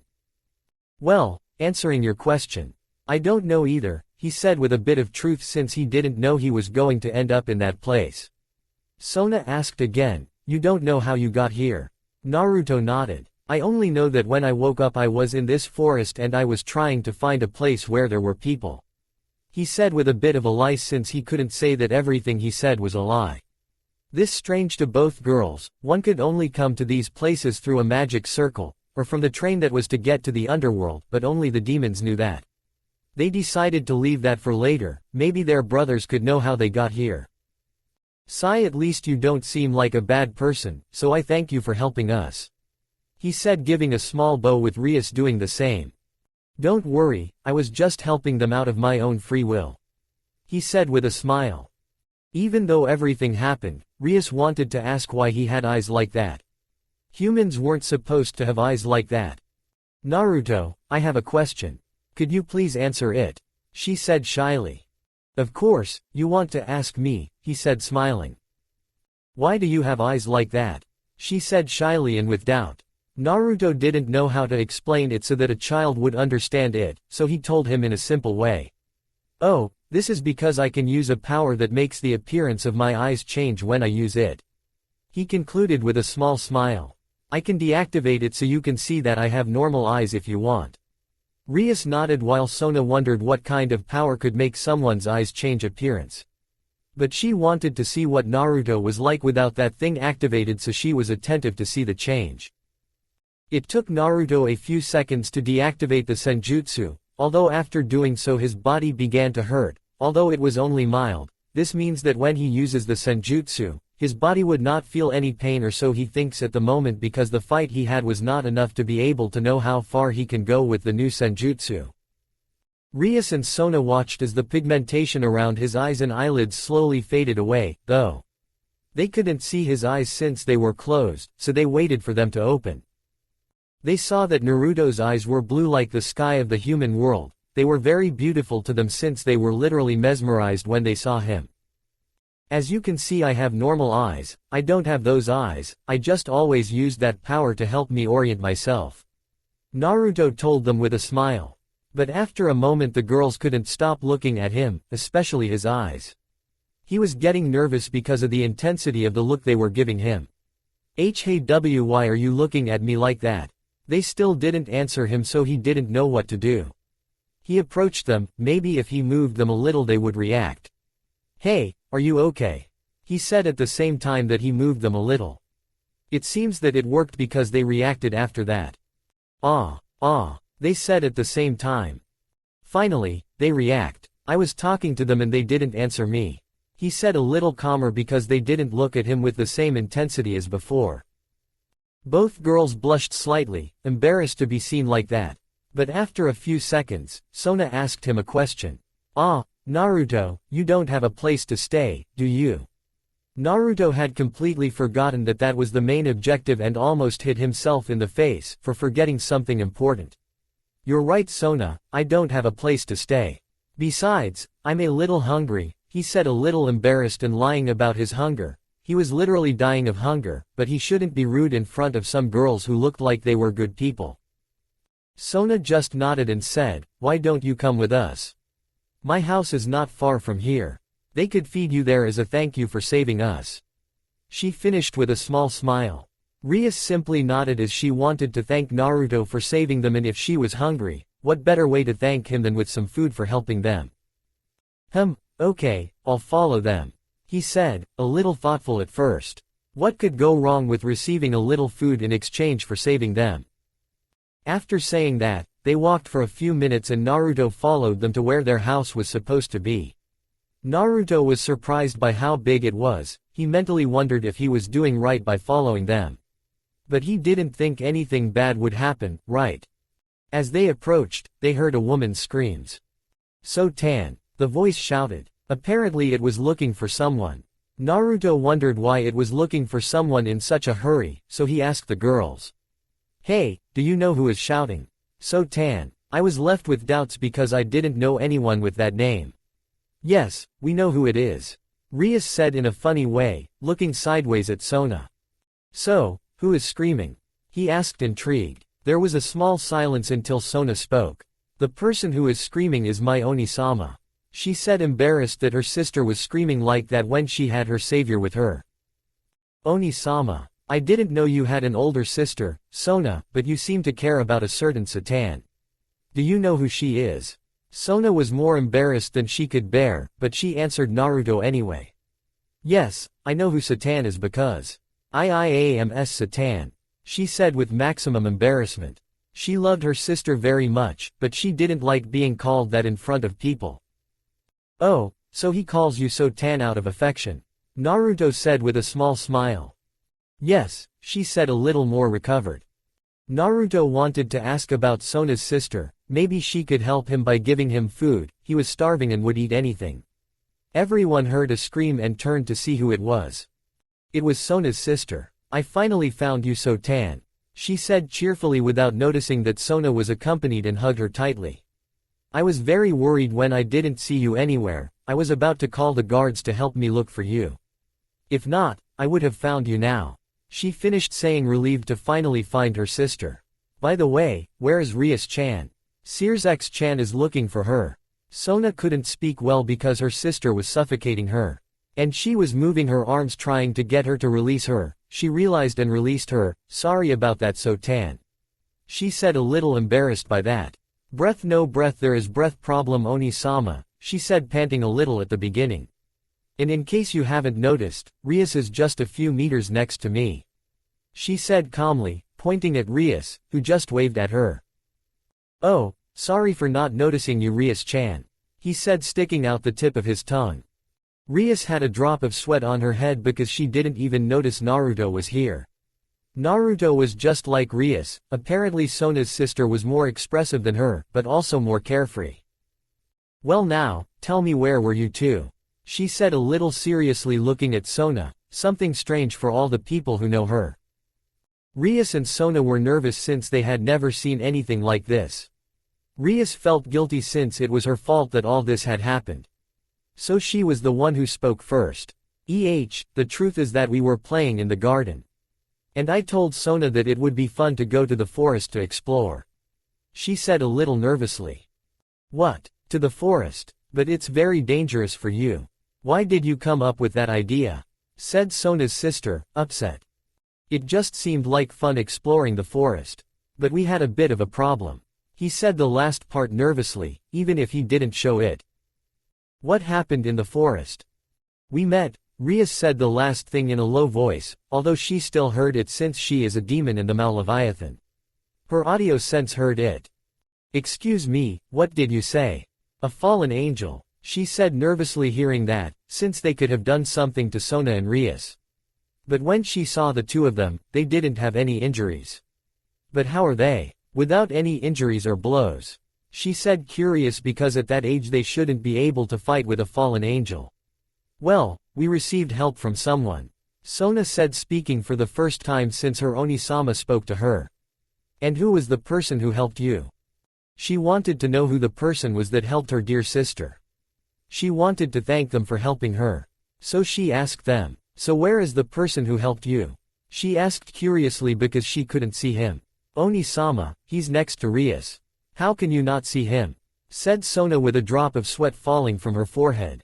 She didn't understand how her Oni-sama couldn't see Rias or Naruto if they were next to her.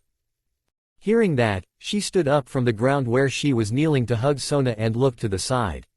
And she was captivated by the sight of the man who was next to Rias. She saw that he had blonde hair that seemed to be bathed by the sun. He had 3 marks on both cheeks that gave him an adorable appearance for her. He had blue eyes like the sky she saw in the human world, but those eyes overshadowed the sky. She could stare at his eyes for hours. She believed that they were the most beautiful eyes she had ever seen in her life. On the other hand, Naruto also remained like that when he looked into her eyes. He hadn't really seen her since she had jumped on Sona, and he was out of her field of vision when he hugged her. But when he saw her face to face he was captivated. She was wearing a dark green jacket with a pink scarf around her neck. She was wearing a long skirt that reached a little below her knees. She had a hairstyle of 2 pigtails tied with 2 fuchsia ribbons. And she was wearing brown boots. For Naruto she was one of the most beautiful women he had ever seen, if not the most beautiful since he was in the elemental nations too. He had seen beautiful women, he simply stared into her eyes that captivated him. He didn't know why he was like this with this woman in front of him, but he didn't want to look away from those eyes that had a purple hue. Naruto noticed that he was staring at her and the girls were trying to get him to react. Hello. Naruto said a little nervously after coming out of the trance. Hello, said Sona's sister. Excuse me, but could I know your name? Naruto said with a doubtful tone since he didn't know her name. And he couldn't call her Sona's sister, right? Sure, my name is Serafall Sitri. Nice to meet you. Serafall trailed off, hinting at what she wanted to know her name for. Naruto understood that and said, "Oh, right, my name is Naruto, Uzumaki Naruto," he said, giving a smile at the end. After saying their names, and even though they both seemed calm on the outside, inside they were very, very nervous. They didn't know why they were reacting so much just by looking at each other in the eyes. So they didn't know how to explain what was happening to them. Oblivious to all this were Sona and Rias watching as they stood staring at each other. They didn't understand why. So Rias was tired of waiting so much. She had tried to call Naruto, to get him to react, and apparently it had worked because after that they had introduced themselves. A strange thing if you ask her, she didn't understand why just by looking at each other they had stayed like that. But at least all that had already passed, so at least she didn't have to wait in so much silence anymore. With Sona it was a different thing. She, despite still being a child, knew that this could be an attraction between two people. How does she know this, you might ask? Because there is no point in reading books. After all, they were a great source of information to help you get out of various accidents that could happen. You could also read them for simple leisure because you like the book, or to have knowledge of data like what you just witnessed. Although everyone already knew their names, for some reason the atmosphere was a little tense and no one knew how to start a conversation. But fortunately for everyone, Rias's older brother arrived, who, although 3 of the 4 people present knew who the blonde was, did not know. "Ria-tan, I finally found you," said a redhead just like Rias.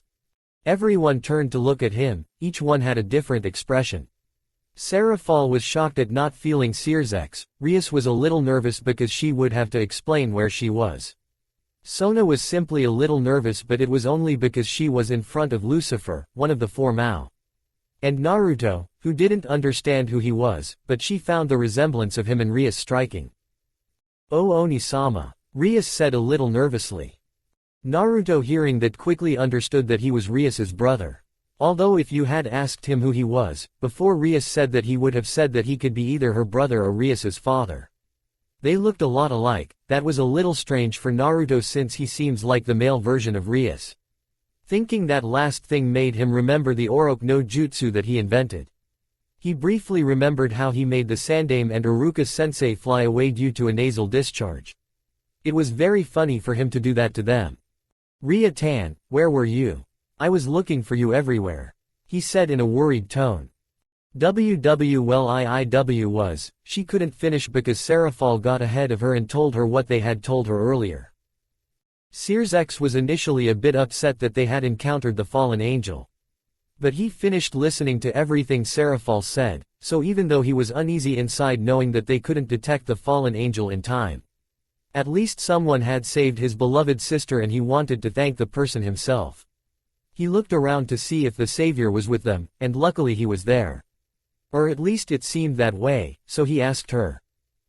"Are you the one who saved Ria-tan and Sona-chan?" she said, staring at him to see what answer he was going to give her.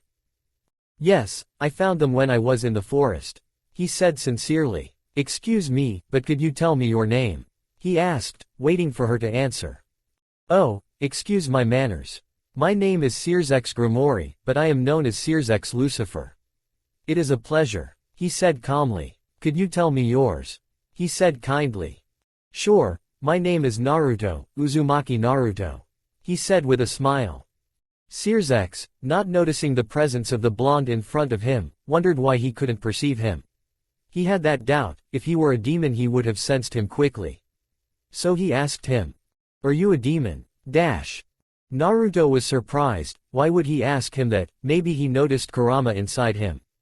But that wasn't possible, if he wasn't supposed to be able to feel it. Hey, I'm not sorry, I'm not a demon. I'm a human. That surprised the two Mao. Serafall thought he was a demon.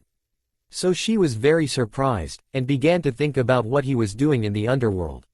Sears X was also surprised, but not as much as Serafall.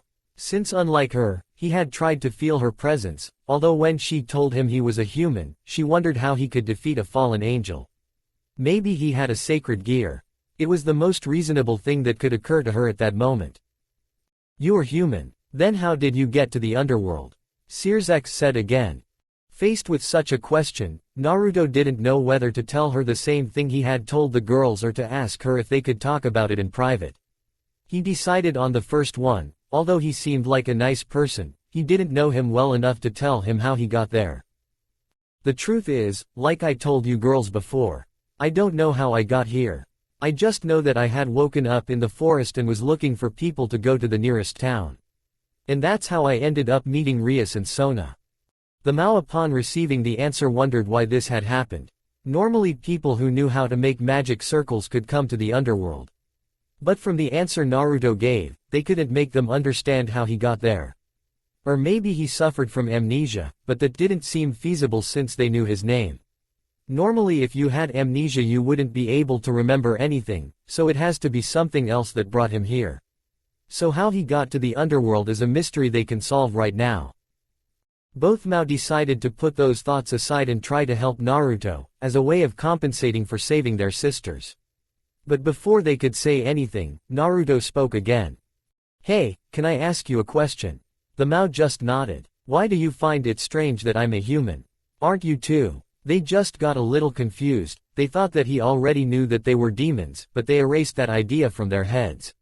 Naruto had told them that he didn't know how he got here, so it's possible that he doesn't know about demons. The reason we are surprised that you are human, is because everyone here is a demon, said Serafall. The blonde just blinked a few times. Were they demons? But they do look like normal people. Although, it's not like he knew what demons were like, the Biju were just chakra constructs that came from the Jubi. So they weren't demons even if the people in the villages thought that. Are you demons? But you look like normal people, how are you demons? Naruto said with a doubtful voice. You may not believe us, but it's true that everyone here is a demon. Serafall and I are two of the four Mao of the underworld. I have the Lucifer position as I told you in my introduction, and Serafall has the Leviathan position. Wait, what does that mean about Mao and the positions they have? You know, we shouldn't tell this to just anyone. But since you saved our younger sisters, I think we can tell you. Sears X said. Sears X is in charge of running the internal affairs of the underworld, and I am in charge of the external affairs. Serafall said with a smile. Although you still don't know the other Mao, I think we could at least tell you their names. The other Mao are Ajuka Beelzebub and Falbium Asmodeus. The four of us are in charge of the underworld. Oh, it wasn't as difficult as I thought. So if Sears X is in charge of internal affairs, that means he's the one running the underworld. Wow, I didn't expect you to realize it so quickly. But to answer your question, I do run hell, he said, a little surprised.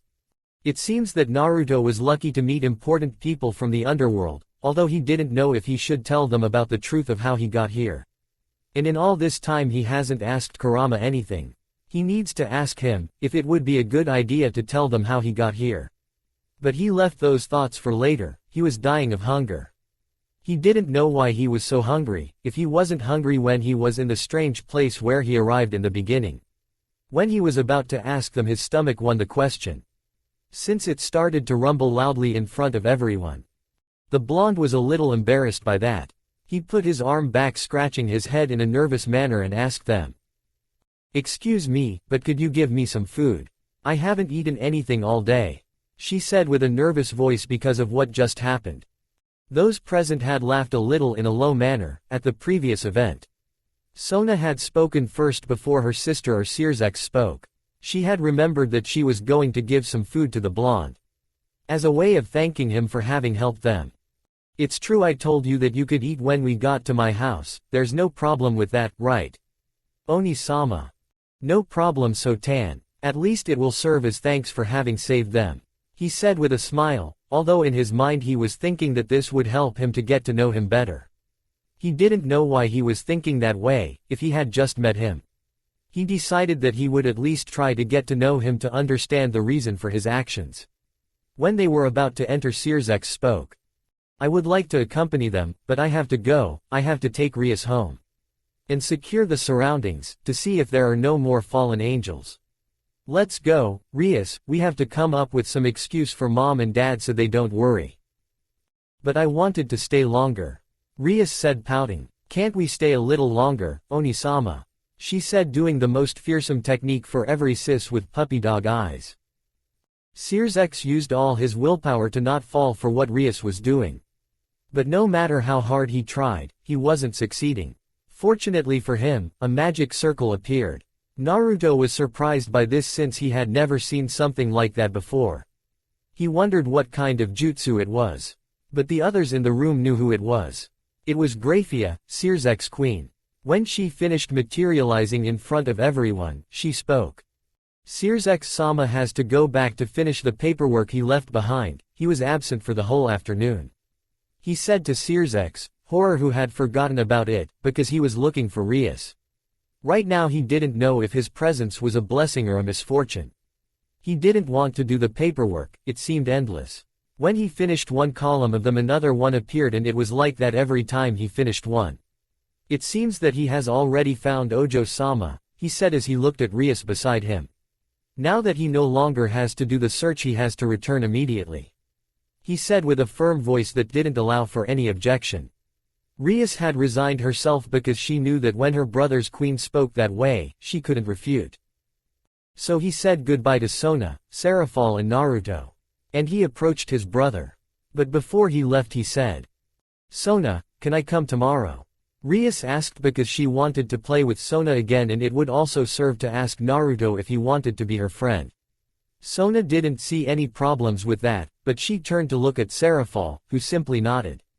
"Sure, I'll be waiting for you tomorrow." As they were about to leave, Sirzex glanced at Serafall, implying that he was also coming back. She noticed and gave a slight nod. Graphia, upon creating the magic circle, saw a blonde man standing behind everyone. She wondered who he was, but didn't give it much importance. Maybe he was someone known to the Sitri. Without thinking about it anymore, they left, leaving Serafall, Sona and Naruto. Naruto was wondering what just happened. A silver-haired woman came. And with just a few words she made both Sirzex and Rias leave. He didn't know why they followed her without protest, although maybe it was because she spoke in a firm manner. It scared him a little, but he would never say it out loud. "Let's go inside, Naruto, Satan," he said happily. They followed Serafall, but Naruto wanted to talk to Kurama. He was supposed to tell him what was going on and he didn't tell him anything. He was supposed to have told him. "He might get upset if I don't tell him what's going on," Naruto said mentally. "Although I don't think he'll get upset if I tell him later. Right now I'm really hungry and I'm already feeling tired. I think I should start training since my stamina isn't the same either." After eating and being amazed by the dining room and hallways that were too luxurious for him, they headed to the living room, after Naruto finished eating. Now Naruto was wondering what he should do now. He didn't have a place to stay, and he didn't know where the village in the underworld was. So he was still a little nervous and asked Serafall. "Hey Serafall, do you think you could tell me where the closest town is?" Serafall was confused for a moment because Naruto wanted to go to a village. Sure, it's not too far from the Sitri clan's territories.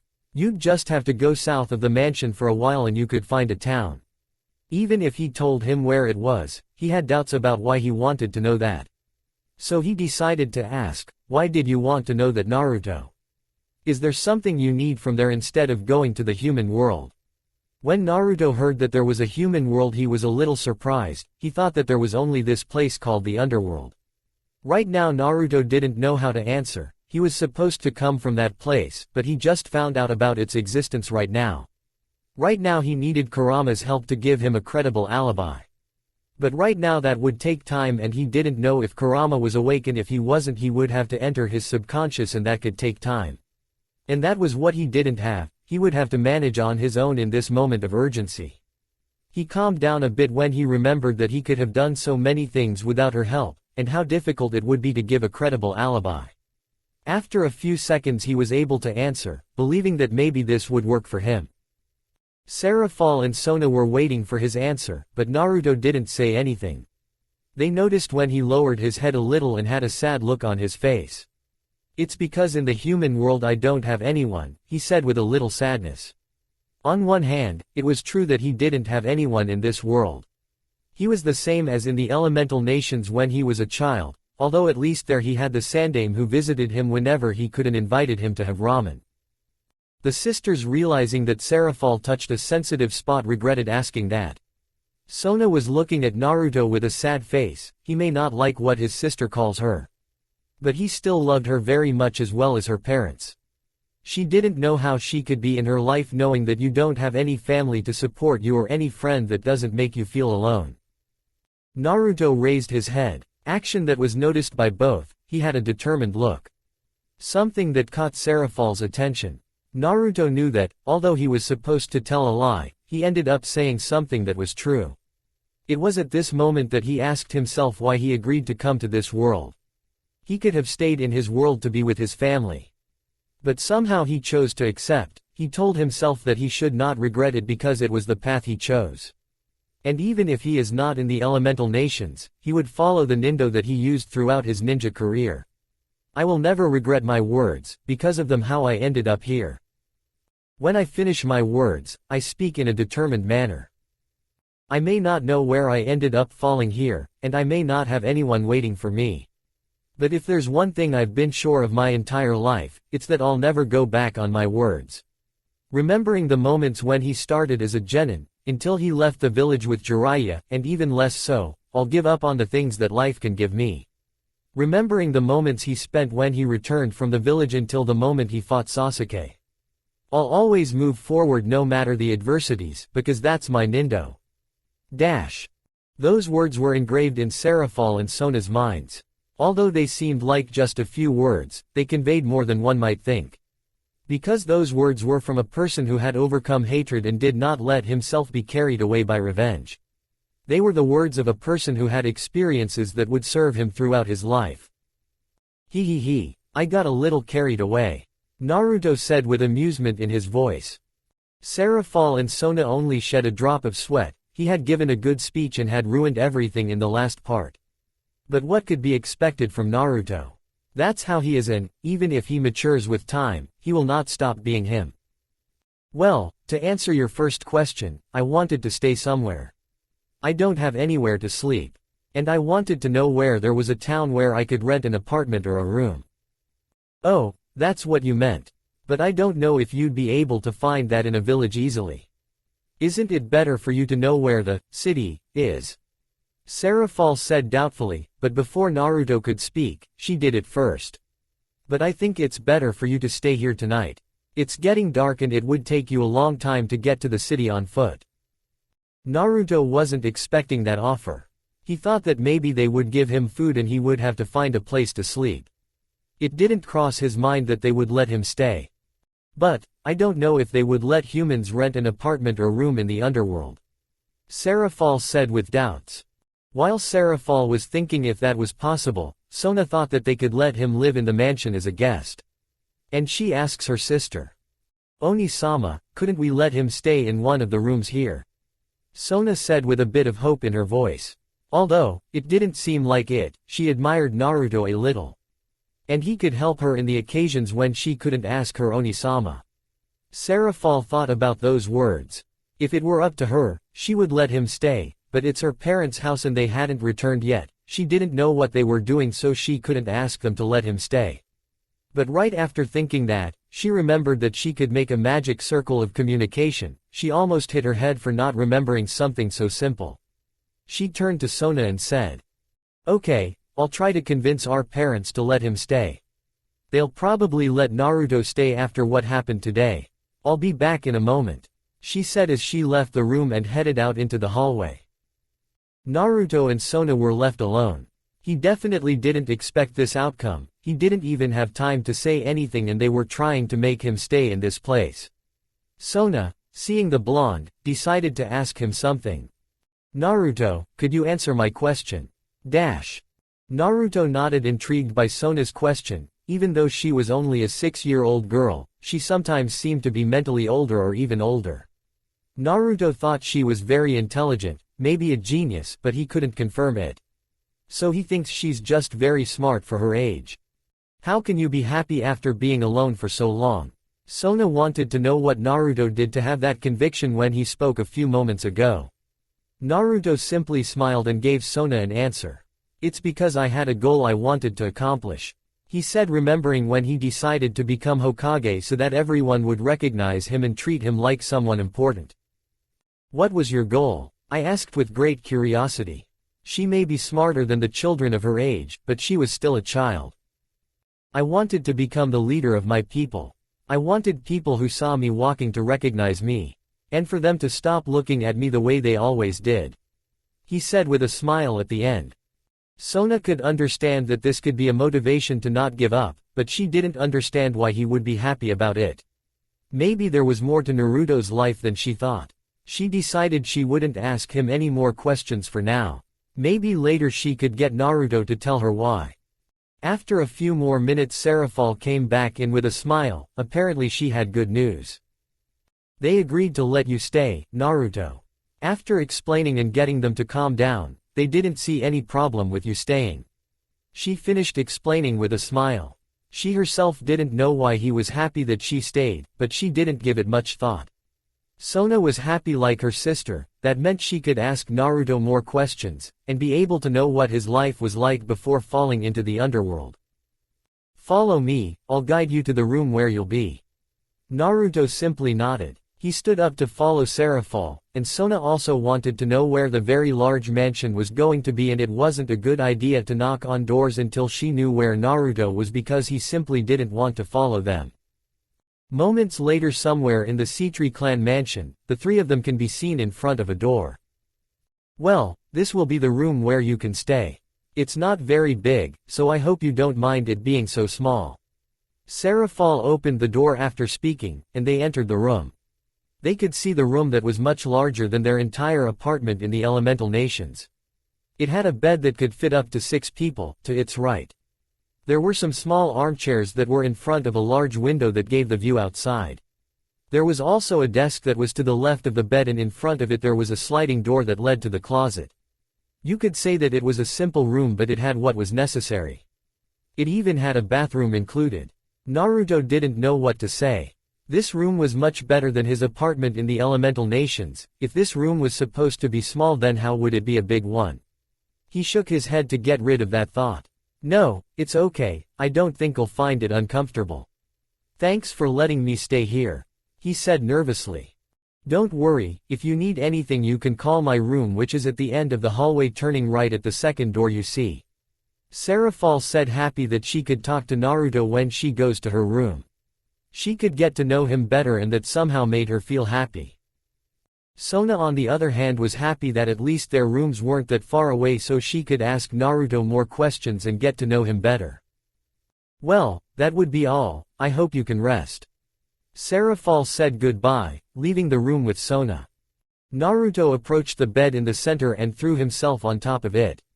"Ah, even the bed is more comfortable. Well, I think it's time for me to talk to Kurama," he said, and then entered his mental space. Mental space.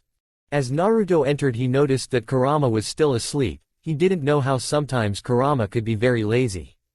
But seeing him like that, he slowly approached to pick him up. He didn't think how Kurama could be having those bars again.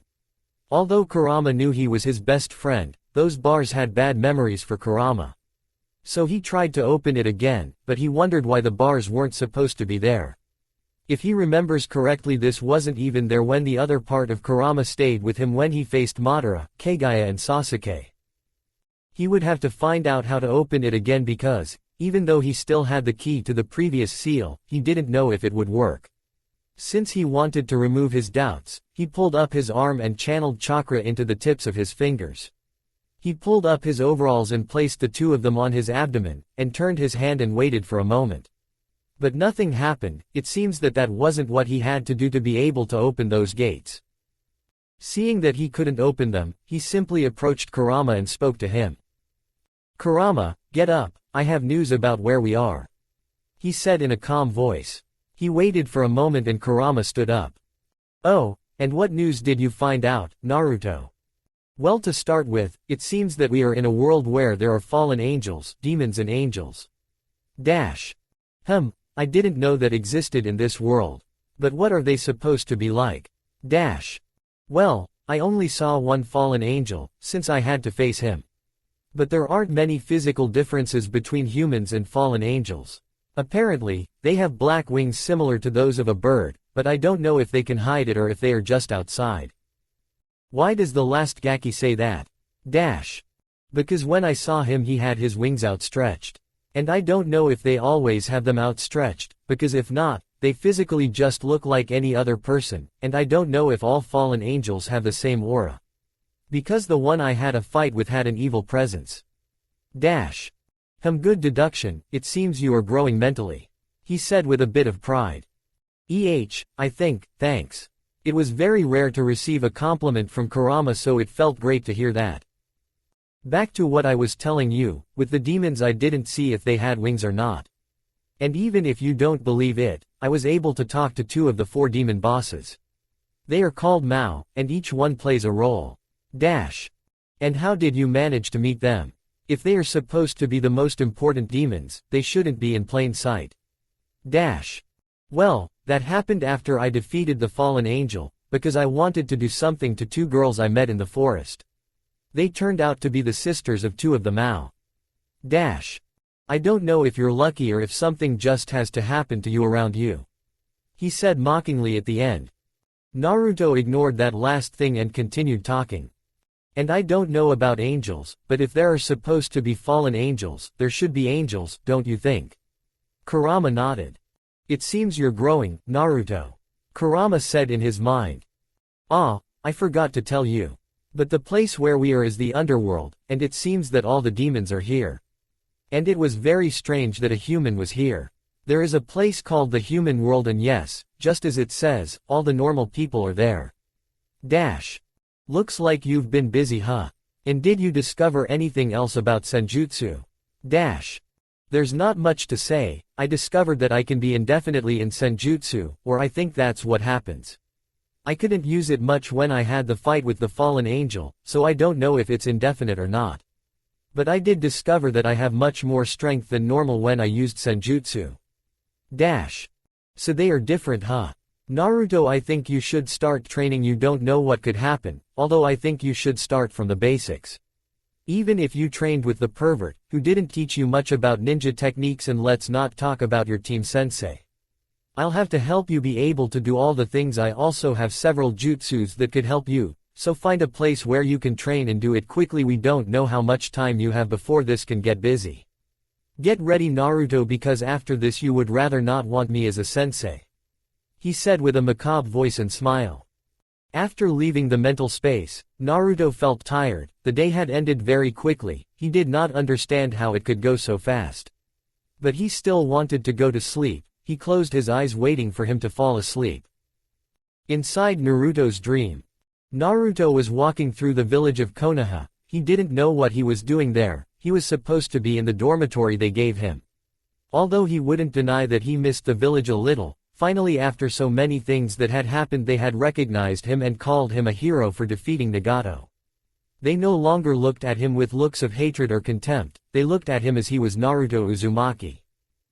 He was glad that his efforts had paid off. If this was a dream, then he would take advantage of it to be able to see Konoha once more, before turning the page and thinking about the present he has now. The first thing that occurred to him was to go to Mount Hokage and sit on his father's head. When he was a child he felt a strange connection with the head of the Yondaime. At that time he did not know he was his father. But when he arrived and sat on the head he looked up and could see the entire village. He liked to see it when it was dusk. Because somehow at those moments, the village looked very beautiful and made him forget for moments the loneliness he suffered when he was a child. He could spend hours just looking at the village. "She's very beautiful, isn't she?" asked a voice that he didn't think he'd hear again. So he turned to see him and there was the first Hokage of the village, Hashirama Senju. He wondered what he was doing in his dream, but he went with the flow. Anyway, it was just a dream. "Yes, I like to see the village at this time of day," he concluded calmly. Hashirama just stood there watching Naruto at the village below them. The village he had built with his best friend Madara Uchiha, although at first he was reluctant to do so as it seemed that over time he had forgotten about the dream of creating the village. Hashirama had approached him directly because he wanted the clan war to end and also because the rest of the Uchiha clan wanted him to agree and decided to give them a chance by making the village, even if he didn't want to. It took time, but after the combined efforts of the Senju and Uchiha they had done it. They had achieved the dream they had as children.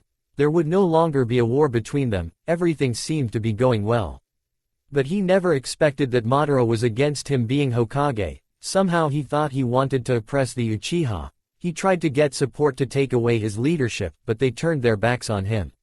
He had felt betrayed. He left Konoha without him knowing his direction. But he returned to fight in order to kill him. They decided on a place where they would have their battle that would be recorded in the history books, and the place would end up being called the Valley of the End. He thought he had killed him, but apparently he hadn't. He didn't know how he did it, but he survived.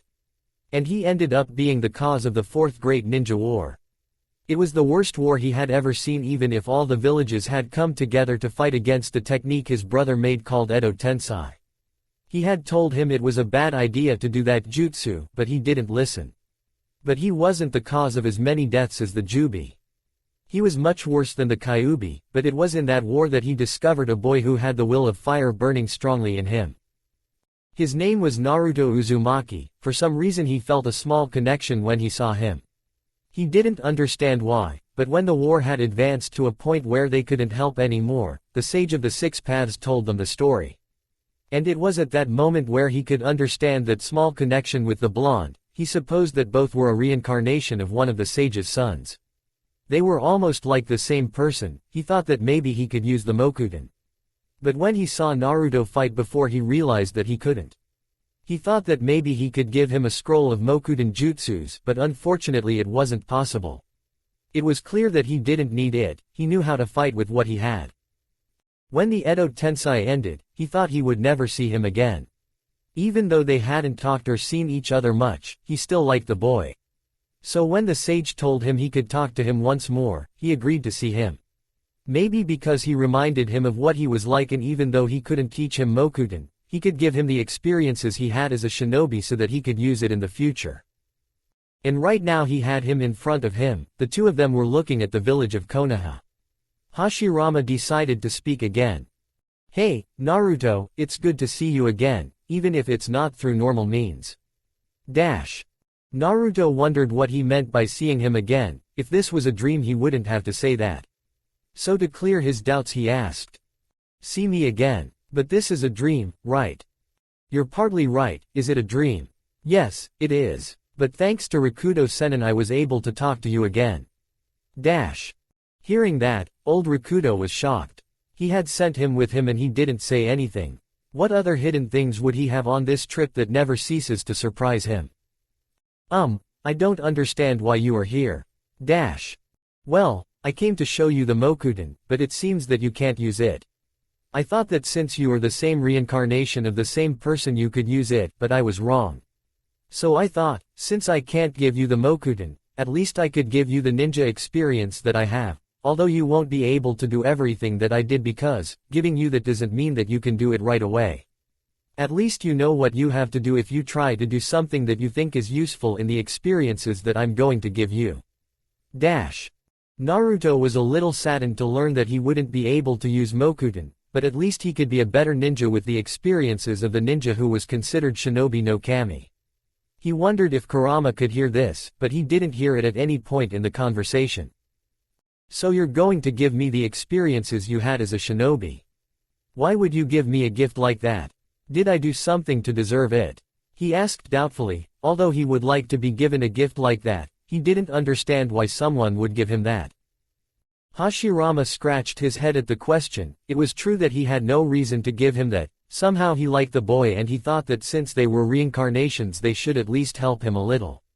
It reminded him of when he was with his brothers, before the village was founded. It could be because of that he helped him. It made him remember when he had more brothers than just Tobirama. But he didn't know how to give a concrete answer to that question, so he tried to give a valid reason for him to see it as something good, and not just a gift that he gives for no reason. The truth is, when I saw the will of fire burn in you in such an intense way that even your companions managed to follow you. Even if they can't take it anymore or have everything against them, it caught my attention and I thought you would be a good Hokage, since you had shouted into the air that you would become Hokage. I thought the village would be in good hands, but when I found out that both you and I were like the same person, I wanted to help you so that you could be a good Hokage so that you could protect the village, but it was an Edo Tensei. So I couldn't do much. I had resigned myself to the fact that at least the village would be in good hands when you were chosen for the position, but as you can see it couldn't be fulfilled. Naruto just lowered his head. He would have wanted to be a Hokage, but things didn't work out for him to be able to do it.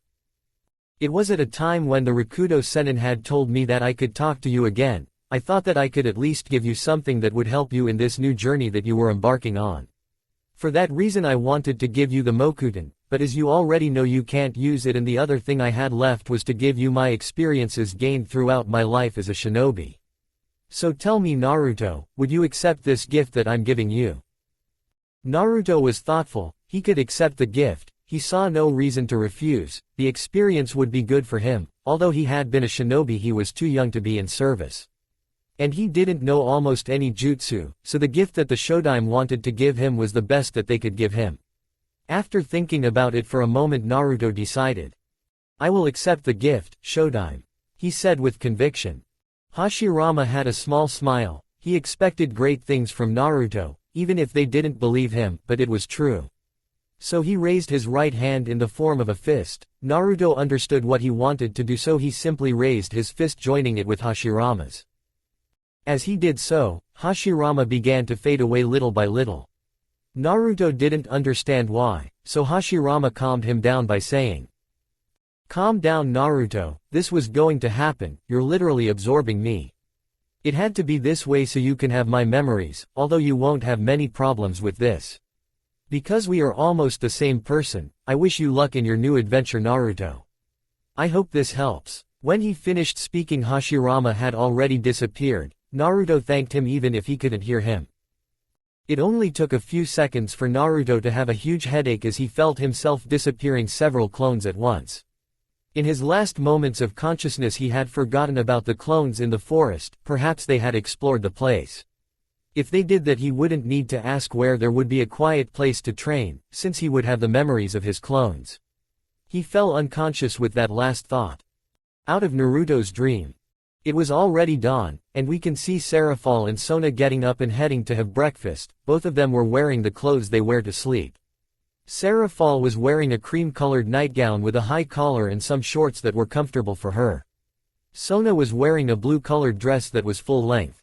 One of them would have to go to her Mao duty and the other would possibly interrogate Naruto a little more after they finish breakfast. Although getting to know Naruto better was what Serafall wanted to do, she couldn't do that until she got her duties off of the ground.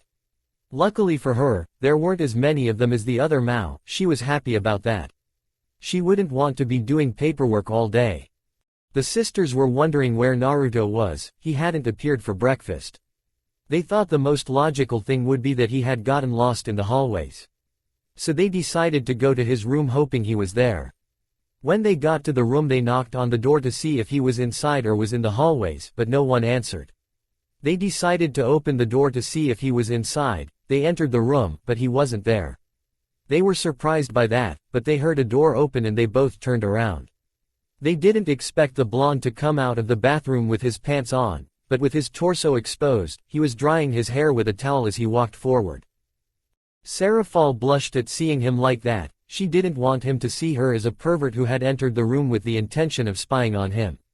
Sona on the other hand was normal when she saw that the blonde was coming out of the bathroom, or at least that's what it seemed since she had an almost undetectable blush because of it. She could be a child, but she would recognize that the blonde seemed handsome to her. Naruto hadn't noticed the two intruders that were with him at the moment, so he put on a black t-shirt that he wore under the overalls he always wore. This time he decided that he wouldn't wear the full overalls, and would just wear orange pants with a black t-shirt. By changing worlds he would also have to change his outfit, so with a little pain he would stop wearing so much orange even if it was his favorite color. As he turned around he could see Serafall and Sona. The blonde blushed at the way Serafall was dressed. She looked very good wearing those clothes in his opinion. As he turned to see Sona, he thought it was cute how she was dressed. Now if you change her slightly serious expression for a smile she could die of cuteness. Although he would never say that out loud, he didn't want to be labeled as a weirdo. The blonde dared to speak, even though he was nervous about the situation he was in. "GG good morning Serafall, Sona," he said with noticeable nervousness. But he didn't know what they were doing here, so he asked them. "See, could you tell me what you're doing inside the room?"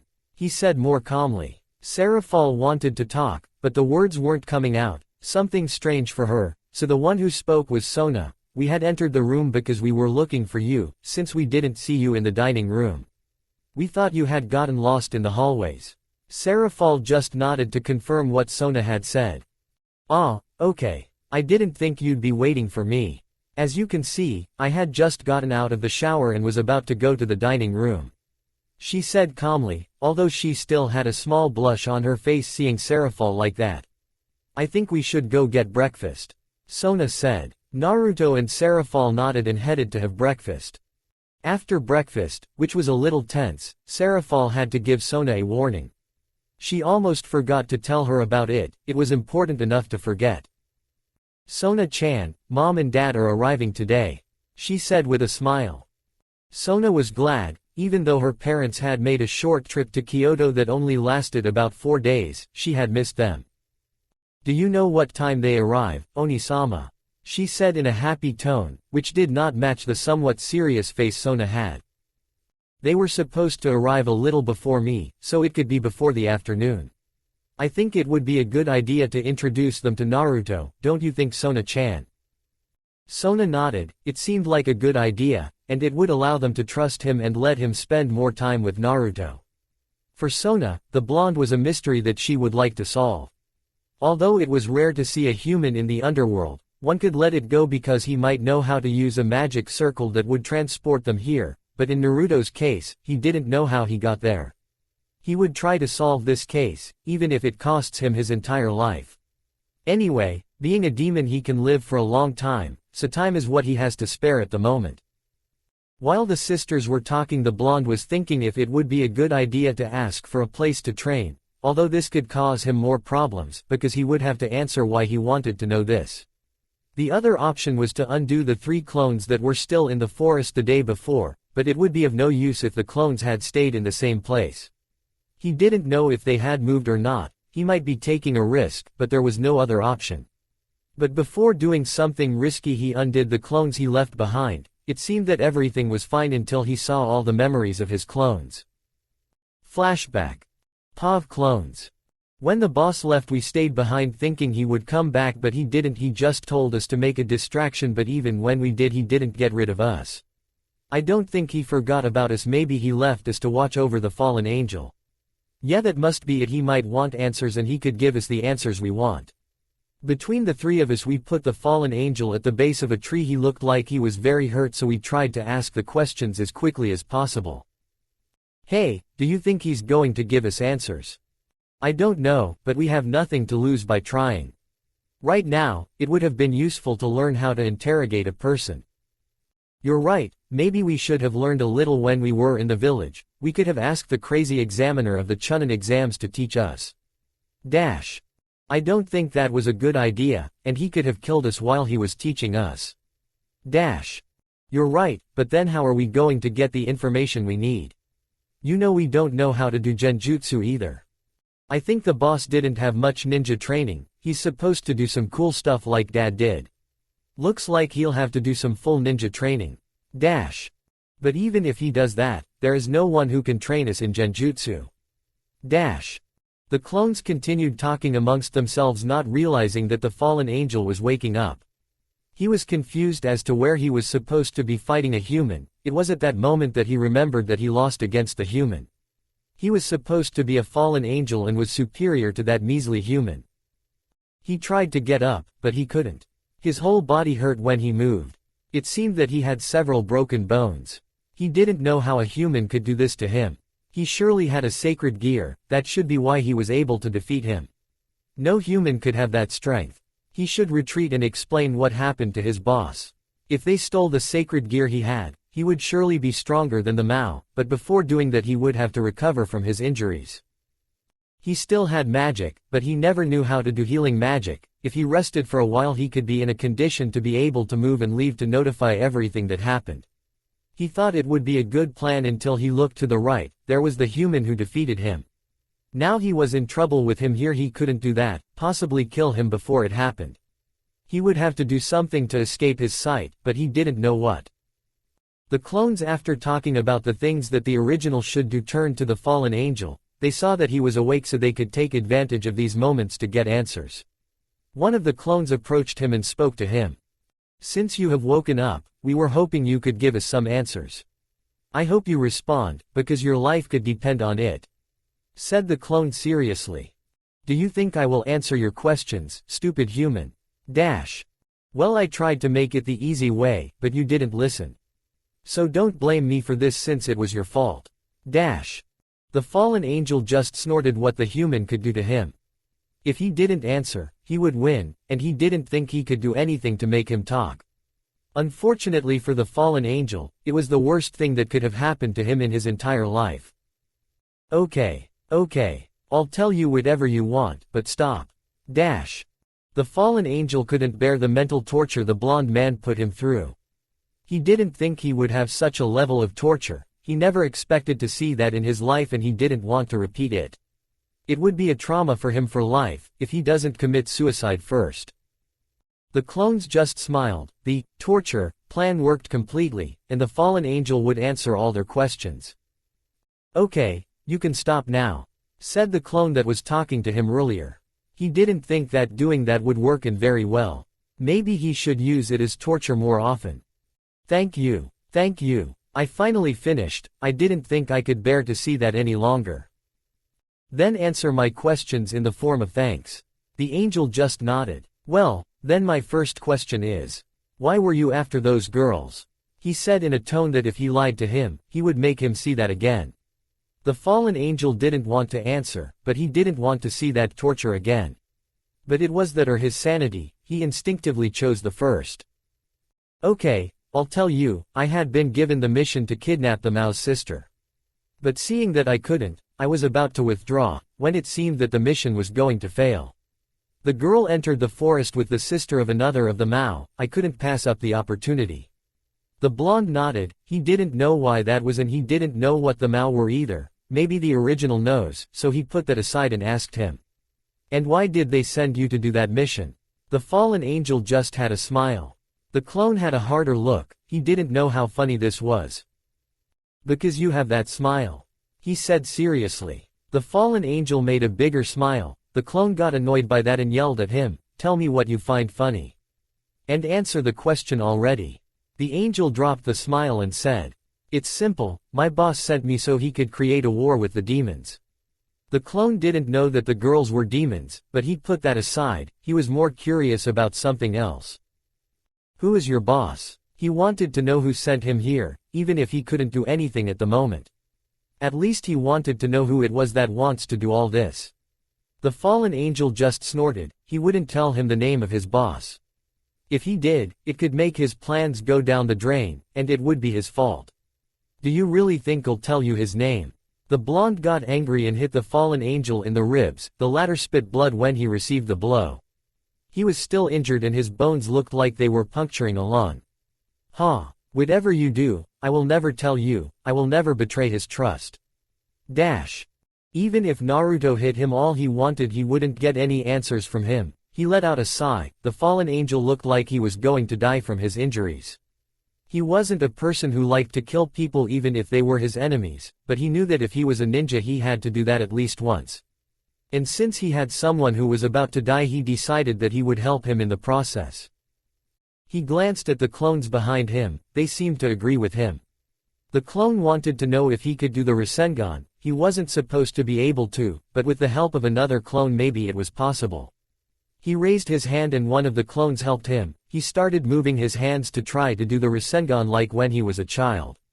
It took them a little while, but they managed it. The fallen angel wondered what they would do with that blue sphere that seemed compressed. He saw that the blonde was arguing with the other blondes who were there. At first it seemed strange to see two identical copies of him next to the blonde. He had seen something similar to what the yokai did. So he thought they were illusions. Apparently they were physical. He didn't know what he was going to do when he approached him with that blue sphere. He had an idea that seemed the most correct. He was going to kill him with that. He couldn't do anything, he just waited for the inevitable. A clone approached him and threw him into the air, while the other waited for the right moment to hit him. The fallen angel was about to come down, and the clone ran towards him. Rasengan. I shouted the name of the technique. When the fallen angel hit her, he felt his organs being crushed. He didn't know how that attack could cause internal damage, he thought that would be all. But he didn't think that the attack would take him into the trees, and make a longer path than when it hit him. The clone saw that he was no longer moving, and a pool of blood was coming out.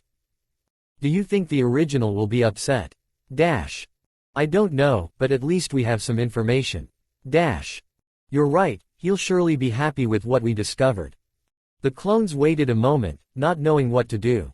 It was already dawn. They decided to explore the place a little. But not before taking one last look at the fallen angel. When they saw him, the fallen angel was disappearing in black feathers. That was strange for them, they never thought they would see them disappear in black feathers.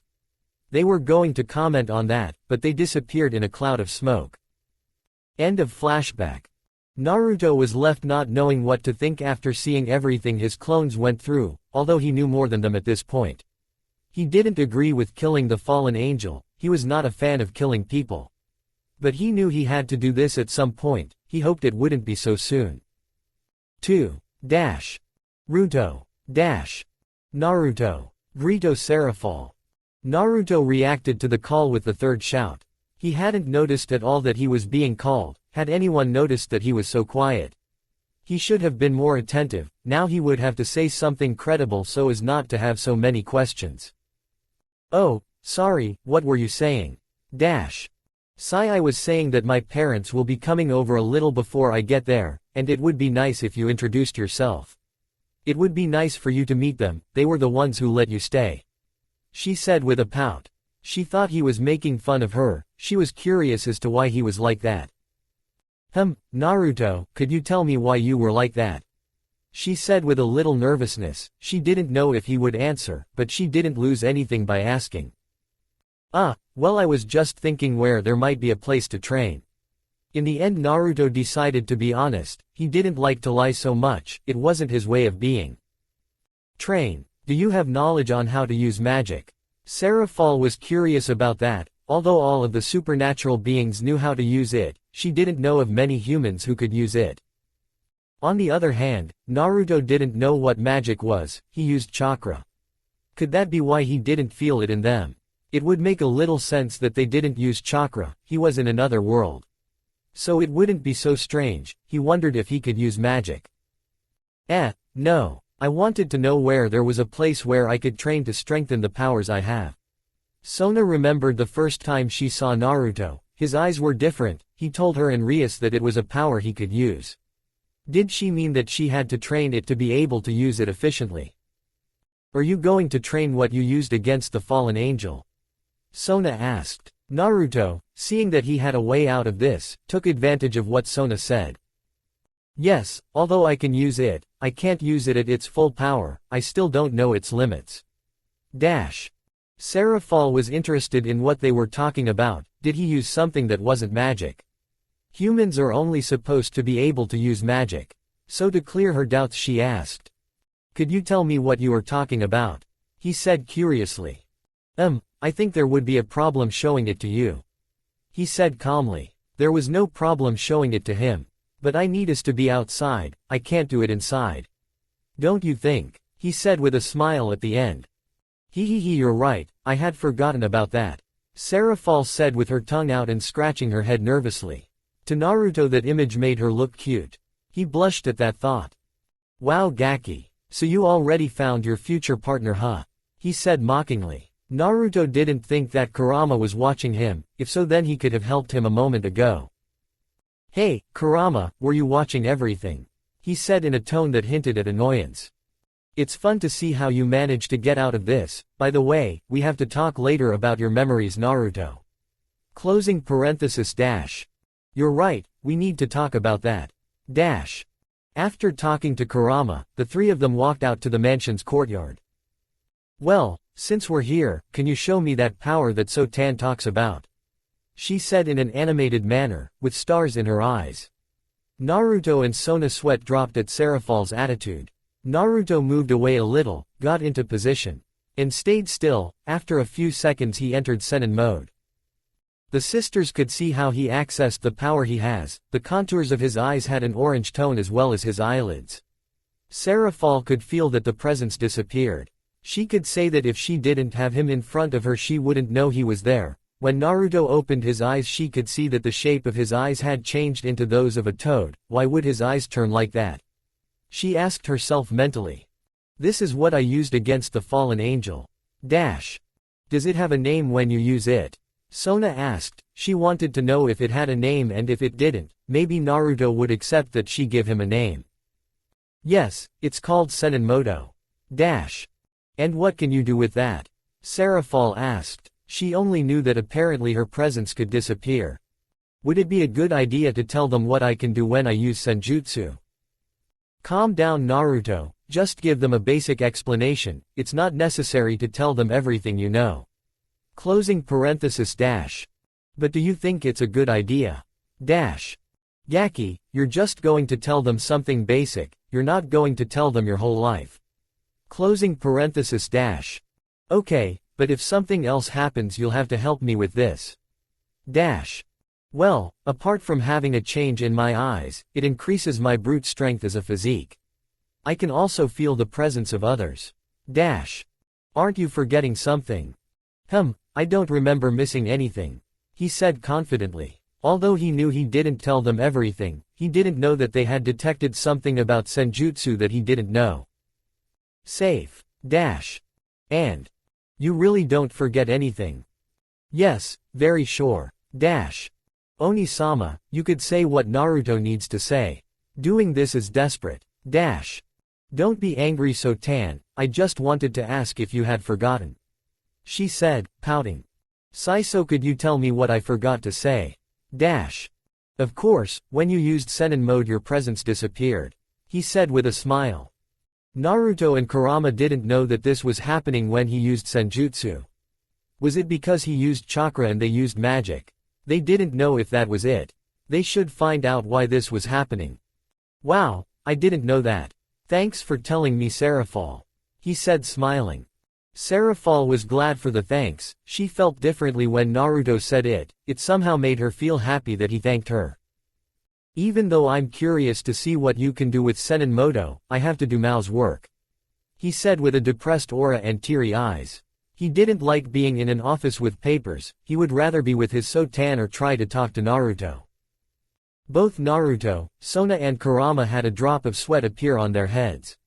Sona was embarrassed by her sister's attitude, while Naruto had a nervous smile. Kurama on the other hand thought. Because Gaki is interested in weird women with a weird attitude. At least this time it's not a screaming pink-haired girl who hit him for everything. He said in his mind. I think it's time for you to go Oni-sama. Dash. Okay, he said with a depressive aura. Take care Sotan, Naruto. She said in a cheerful manner, ignoring that she was depressed before. Serafall left in a magic circle leaving Sona and Naruto alone. She had the biggest sweat drop. Naruto and Kurama thought, that she had very fast attitude changes. Sona wanted to change the environment they were in, and asked Naruto. Could I see your training? And now how do I tell Sona that she can't do it without it seeming offensive? I told you Kurama knew something like this would happen. Don't despair Gaki, I have everything under control. So what's your plan Kurama? It's simple, just let her see. But what are you saying Kurama if that is what I want to avoid? I mean that you should do physical training. You know that before you can use the chakra you have now you should do it, you know that you can use senjutsu but you can't use it as you should. There are many things that you should train before going to the chakra. Oh, then there shouldn't be any problems. Sure Sona, you can see him, but it would be better if you moved away a little, I don't know if it could hurt me to be close to here. Also, Serafall could get upset with me if something happens to you. Alright. Now that Sona is away, we have to talk about the dream Kurama had. You're right, I never expected this. There might be more things like that happening. My father hadn't told me about this, it's very strange that Hashirama was here and I hadn't noticed. Kurama, I think I know how I could open the cells. I think we're thinking the same thing, this couldn't be a coincidence. You're right, it could be that the key to opening the seal is that I have to see everyone who came with me. Why do you think there would be more people here? I thought you were referring to the Fu Injutsu, so you could open it. I won't lie to you, this seems like a wrong idea to me, but it could be possible, the seal shouldn't have a cell with you inside. We're supposed to have already combined our chakra and something like this shouldn't happen. You may be right, but I wouldn't trust it completely. Anyway, you must learn Fuinjutsu, the people of your clan were experts in Fuinjutsu. Was there an Uzumaki clan? That's true, no one told you. I thought your mother would have told you when you took my chakra. Maybe I asked him something else. You were quite the fool before the war, Naruto. He said with a sigh at the end. Hey, it's not my fault that I don't know. How was I supposed to know that I had a clan if I'd never heard about it? I can't refute that in your entire life you hadn't heard about your clan. It doesn't matter, the advantage of having both Mito and your mother as Jinchuriki will serve to teach you Fuinjutsu. And don't forget that you have the experiences that Hashirama gave you, your training will be long. But it will be very beneficial in the future, you will be like the Rakudo Sennin. Will I be as strong as him? Yes, possibly more, in case you haven't forgotten, I'm literally like the Jubi. And you have Asura's chakra. So you're supposed to have all 5 chakra natures. I don't know if you'd have Kekkei Genkei, it's very possible that you wouldn't. But you could be a master in the main affinities, and although it's very unlikely you could get 1 or 2 types of advanced nature. Sai looks like I'm not going to get any breaks, right? Snort I told you to prepare for training, this will be like being in hell. Kurama, we're supposed to be in hell. He said with a drop of sweat on his forehead. They are minor details Gaki. He said with annoyance, because Naruto was right. Naruto ended the conversation and began to train even if he didn't know how to train on his own, he had the memories of the Shodaime. That would help him a lot right now, it was a better gift than having the Dujutsus. Even if he had them he didn't know how to use them and neither did Kurama, he only knew what the Rinnegan and the Sharingan could do. But it was no use knowing what they do if he doesn't know how to do it, he would have to train with them somewhere else without anyone seeing him. While Naruto was talking to Kurama, Sona wondered what kind of training he had. She had seen with Rias that he had a lot of strength when he had the Sennin mode activated as he called it, she wondered why part of the name of the power he uses meant sage. Does he have something to be called that? She asked herself mentally. She didn't know how to have an answer to this, it was another of the mysteries that Naruto had. She may have found the most interesting person in her life. In her opinion, he was very cool. She definitely had to know where Naruto came from. Maybe Rias would help her achieve this, she was supposed to come to play with her. She didn't quite believe that. She probably spent her time next to Naruto asking him thousands of questions. She let out a sigh, possibly that was the reason why she didn't want to leave at first. She felt a little sorry knowing that Naruto will have to deal with an energetic Rias. Elsewhere in the Underworld. Serafall was at his desk thinking about how Naruto got to the Underworld, if he didn't come voluntarily. Then who would send him? He asked himself mentally. He had many questions about how he got there. It's not that he thinks he's bad. He could feel that he was a good person, and he was grateful that he saved his Ria-tan. She was his Imoto after all. He would have created a war with Serafall just because a fallen angel had cut a single hair. He would have to know how things happened. It was for that reason that he gave that look to Serafall. Now he needed to get rid of all the paperwork for today. He gave a quick look at the paperwork.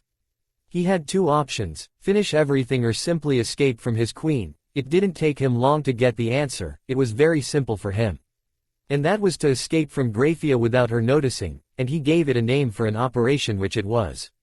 Operation Escape from Graphia so I can talk to Sarah-chan about Ria-tan. In his head it was the perfect name, he had everything in his favor, his queen was not by his side at the moment. So he could do it without much problem. He made a teleportation magic circle and was about to leave. Unfortunately for him, Graphia entered his office. It was too late to stop, the magic circle was already halfway over his body. Even if all this happened in a few seconds, it was many hours for him. He was nervous that she had seen him escape from his duties. He would even pray to God to be saved, but he was a demon. He just hoped that she wasn't so upset with him for doing that. Serafall office. Sai, I don't like being here. I'd rather be with Satan and ask her things about Naruto. Sai, life is unfair to me, she said with a pout at the end. She wondered what she was doing in this place, if it was so boring to have to do these paperwork things. And she remembered that she was a Mao, so she had no other choice but to do her job as such. Besides, Serafall should arrive at any moment, because of how Naruto was supposed to arrive.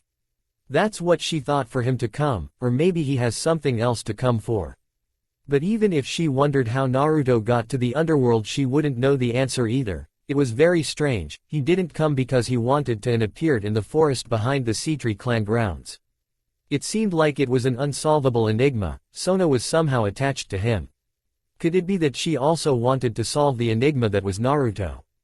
She would like to be able to talk to Naruto with the confidence that her sister does. But she got nervous when talking to him. She could only stay calm if Sona was nearby.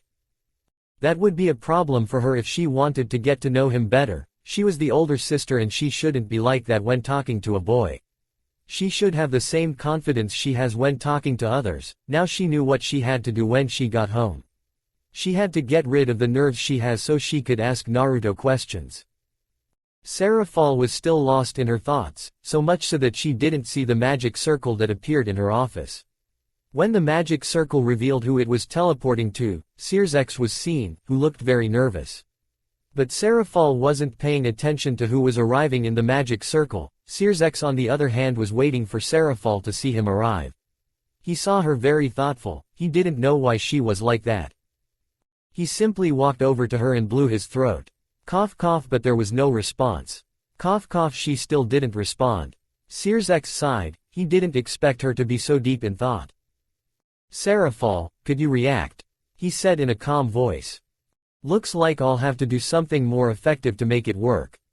Serafall, look, Sona-chan came to visit you. Serafall reacted quickly to what Lucifer had said. Where is Sotan? She looked everywhere, but didn't find her. However, she did notice the Mao. Oh, do you know where Satan is? Serafall-chan, she said, hoping that it wasn't a lie that he came. Sorry about that, but seeing that you didn't answer me, it was the only option for you to answer me. So Sotan didn't come. No, it's not here. Serafall only felt an aura of depression when she heard that. She thought that her little sister missed her and visited her. How unfair life is, she thought. Serafall saw all that with a drop in his head. Leaving that aside, what did you want to talk about? He said seriously. I think you know what I mean, Serafall. He said in the same way. I already had an idea, but no matter how many times you ask me, I don't know how I got here. So you don't know either? No, I just know that he has an ability or power that I can't sense. You couldn't feel it? Yes, when I used it I couldn't feel its presence. If I hadn't had it in front of me I wouldn't have been able to believe it. Isn't it a sacred gear? I don't know, but I think it would be better if you talk to him. He might get angry with us for talking behind his back. You're right, if we want to have a friendly relationship with him we shouldn't talk behind his back. But before I go, do you know how I defeated the fallen angel? Rias only told me that when she defeated him, he had eyes like a toad and the outlines of his eyes were orange. That's the power he can use, I can't say much more than that, that wasn't magic. Sears was confused, humans were only supposed to be able to use magic. What kind of energy does Naruto use? That must be the reason why they couldn't sense any magic power in him. I guess I'll have to ask him personally, right? Serafall nodded. Well, this serves as an excuse to escape from my duties as a Mao, or at least for a while. Well, that would be all, goodbye. Goodbye Sears-chan, she said with a smile that was characteristic of her. Sears had appeared in the garden of the Sitri mansion, he thought Naruto might be in that place. He didn't know why, but he felt it was a hunch. Or maybe he was still nervous that Graphia would find him, he could go more to the second option. But he didn't come to have his problems somewhere else, he came to talk to Naruto. He turned his head to see that a part of the forest and the garden were a little destroyed. Sona was standing looking at the disaster she just witnessed. What have I missed before arriving? He felt curious about why that place was like that. He approached Sona and stood next to her, he saw her a little stiff. What could have happened to make her like this? Yes, he was curious about why she was like that. Now he got a little serious, he didn't see Naruto anywhere. Where is Naruto? I don't feel him anywhere, so this is what Serafall told me. It may not be that. Naruto should be nearby, but he's nowhere to be found. She was evaluating her surroundings and couldn't get an answer, she decided to ask Sona what had happened. Sona-chan, do you know what happened here? She spoke calmly. She didn't get an answer from Sona, at that moment she got a little worried. Nothing would happen to her because he was there, but she was a child, she could have some traumatic memory that marks her at that age. Sona-chan, are you okay? Tell me something. Sona was not listening to what the Mao was saying to her, she didn't hear what he was saying. And worse yet, she didn't see, mostly because he was by her side and she was looking straight ahead. She knew that Naruto was strong, but she hadn't thought in her short life that he could do all that being human. How could he do all that? She was confused, she had only returned to the interior of the mansion for a moment and when she arrived everything was in that state. Did he fight someone? She didn't believe that was the answer, he was supposed to have defeated the fallen angel. This is confusing, I don't understand what happened here. She was getting desperate with each passing second, she wanted to know why things ended like this. But before continuing with the questions she had in her head, she felt that she was being shaken slightly, she reacted to the movements and turned her head. The Mao Lucifer was at her side, she didn't realize he was there, she questioned herself, how deep was I in my thoughts to not see that he was next to me? She may not know how to use magic much because of her young age, but he was next to her and talking to her. Maybe being with Oni-sama for so long is affecting me. She made a mental note not to be so close to her sister if she didn't want to be like her. She left her thoughts to answer the Mao who was talking to her. Excuse me, but what brings you here? With a clear voice of doubt at the end. I wanted to know why he was here, it's not that I want to be rude to one of the Mao, but, I didn't understand why he came here. Oh, that's easy to answer Sona-chan, I spoke to her with a smile. I came so I could talk to Naruto, haven't you seen him around here? I have some questions to ask him. I finished calmly. I wanted to talk to Naruto and clarify his doubts, or at least try. They don't know each other much, not to mention that they only met once and it was yesterday. But all this mystery had him wanting to know more, and what happened for him to get to the underworld. Sona shook her head in denial. I don't know, I went back to the mansion for a moment and when I came back I couldn't see him anymore and all this was the way you're seeing it.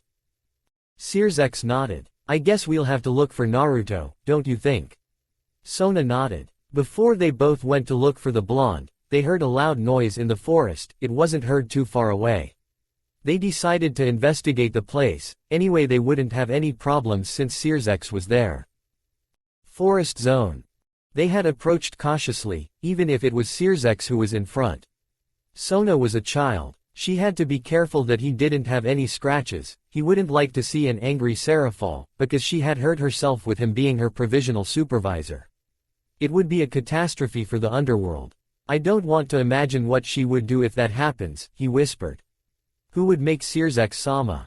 Sona asked when she could hear what he had whispered. Nothing to worry about, Sona-chan, but it would be better if you didn't separate from me. Okay. The black-haired girl nodded at what the Mao had said. They both arrived at the place and managed to see the blonde, but was there another blonde with him? They wondered if they were seeing double. Maybe it's Naruto's ability, they both questioned at the same time. They were about to call him, but the blonde who was with him disappeared in a cloud of smoke. Now they thought it could be some ability of his. Sona went to Naruto in a way that seemed to teleport. Sirzex didn't know how she had moved so fast if she was next to him a second ago. He just shrugged his shoulders nonchalantly. It's not that it was a problem that he could do that, it could be that when he grows up he'll be a very fast demon. He went towards Naruto a little slower since he was a few meters away. He should find a way for the blonde to not distrust him. And he can get answers to his doubts. With Naruto. Sona had somehow gotten to him too quickly. The blonde was a little surprised to see that Sona was next to him. He hadn't realized she was with him. Did she see the clone disappear? He mentally expressed with doubt and a little nervousness. If so, he would have to explain how he could make them. I think that's a bit of a redundant question. Kurama told him as if it were something very obvious. What do you mean by that? It's because she saw it and very clear if you ask my opinion. Together with someone else, you may know him since he was next to her. Naruto was in shock for a few seconds. Was he so focused that he couldn't notice them with the senjutsu activated? He didn't believe that he couldn't feel them. He should at least feel that they were watching him as a last resort. But it wasn't like that. I think this is another indication that I should take training more seriously. But leaving that aside, why didn't you warn me that they were there? She said in a complaint for not warning her that they were watching him. I thought you wouldn't need me to tell you. Do you have senjutsu active, remember? Because I should have told you if you could sense them yourself and easily. She said in a reproachful way for not being able to notice them. But I was training, how do you expect me to notice that? Take it as a lesson for not being aware of your surroundings. You are supposed to be able to do that. You were in a war. You shouldn't be so distracted. You know that could cause your death, right? What's more, wasn't that how the Hyuga died? You must take this seriously if you don't want someone else to die because of that.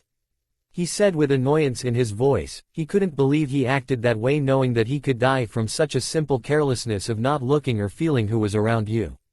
So much power was of no use to him if you were distracted at the time of the fight. Someone weaker than Naruto could kill him if he maintained that careless attitude of his surroundings. Hey, don't get mad about that. After all, they are acquaintances. That's why Gaki may be your friends or acquaintances, but an enemy could attack you at the least expected moment and you wouldn't be prepared for what happens. And since you're so distracted, I think I'll increase your training, that way I should make you less careless. Hey, you're not planning to kill me with training, are you? I told you to prepare for this. Unlike your perverted godfather and the scarecrow you had as a sensei, I will make you train until you feel like you are going to die. Naruto hadn't taken her seriously the first time she told him, but now he was nervous knowing what the future held for him. He left the conversation with Kurama to try to talk to Sona, who was looking at him intensely. Sai, it seems that I will have to give an explanation about what he just saw. He spoke in a defeated manner. He didn't want them to find out yet that he used chakra. Wait, if Kurama told me that he came with someone else, where is he? He didn't need to wonder for a long time who the person who came with the black-haired girl was. Just by turning his head a little he saw him heading towards him. It seems that I will definitely have to explain what they saw. He saw that it was Sirzex who was with her. He thought he was out of luck to be able to hide that he used chakra. He waited for him to be close to him too so he wouldn't have to repeat things. I wonder if I will have to tell Serafall. He left those thoughts behind and spoke to the people in front of him. I suppose you have doubts about what you just saw, right? The questioned people nodded, one more quickly than the other. Well, who wants to ask first? He didn't finish speaking because Sona interrupted him, leaving him with the words in his mouth. Who is the person with you? Why did he disappear in a cloud of smoke? Is it an ability you have? Can you make more than one appear? Sona wanted to ask the blonde more questions, but the redhead present interrupted her. Calm down a bit, Sona-chan, let Naruto speak before you can ask more questions. Okay. The aforementioned nodded and Naruto sighed in relief that Serafall had stopped her. He didn't know if he could have answered more questions that she wanted to ask him. He thanked him in his mind, and prepared to answer. I guess I'll have to explain how I made the person, because to sum it up a bit, that was a clone. A clone? Was that a clone? But it looked physical, not an illusion. Serafall wondered. He knew they could make clones, but they were illusions. He didn't think Naruto could make physical clones. I might be getting ahead of myself and the illusion might have been too good to make me think it was real. Clone. That was a clone? Sona asked curiously. She had never seen a clone before, she had read a small part in a book about magic. But it said they were illusions. Do you know how to do illusion magic?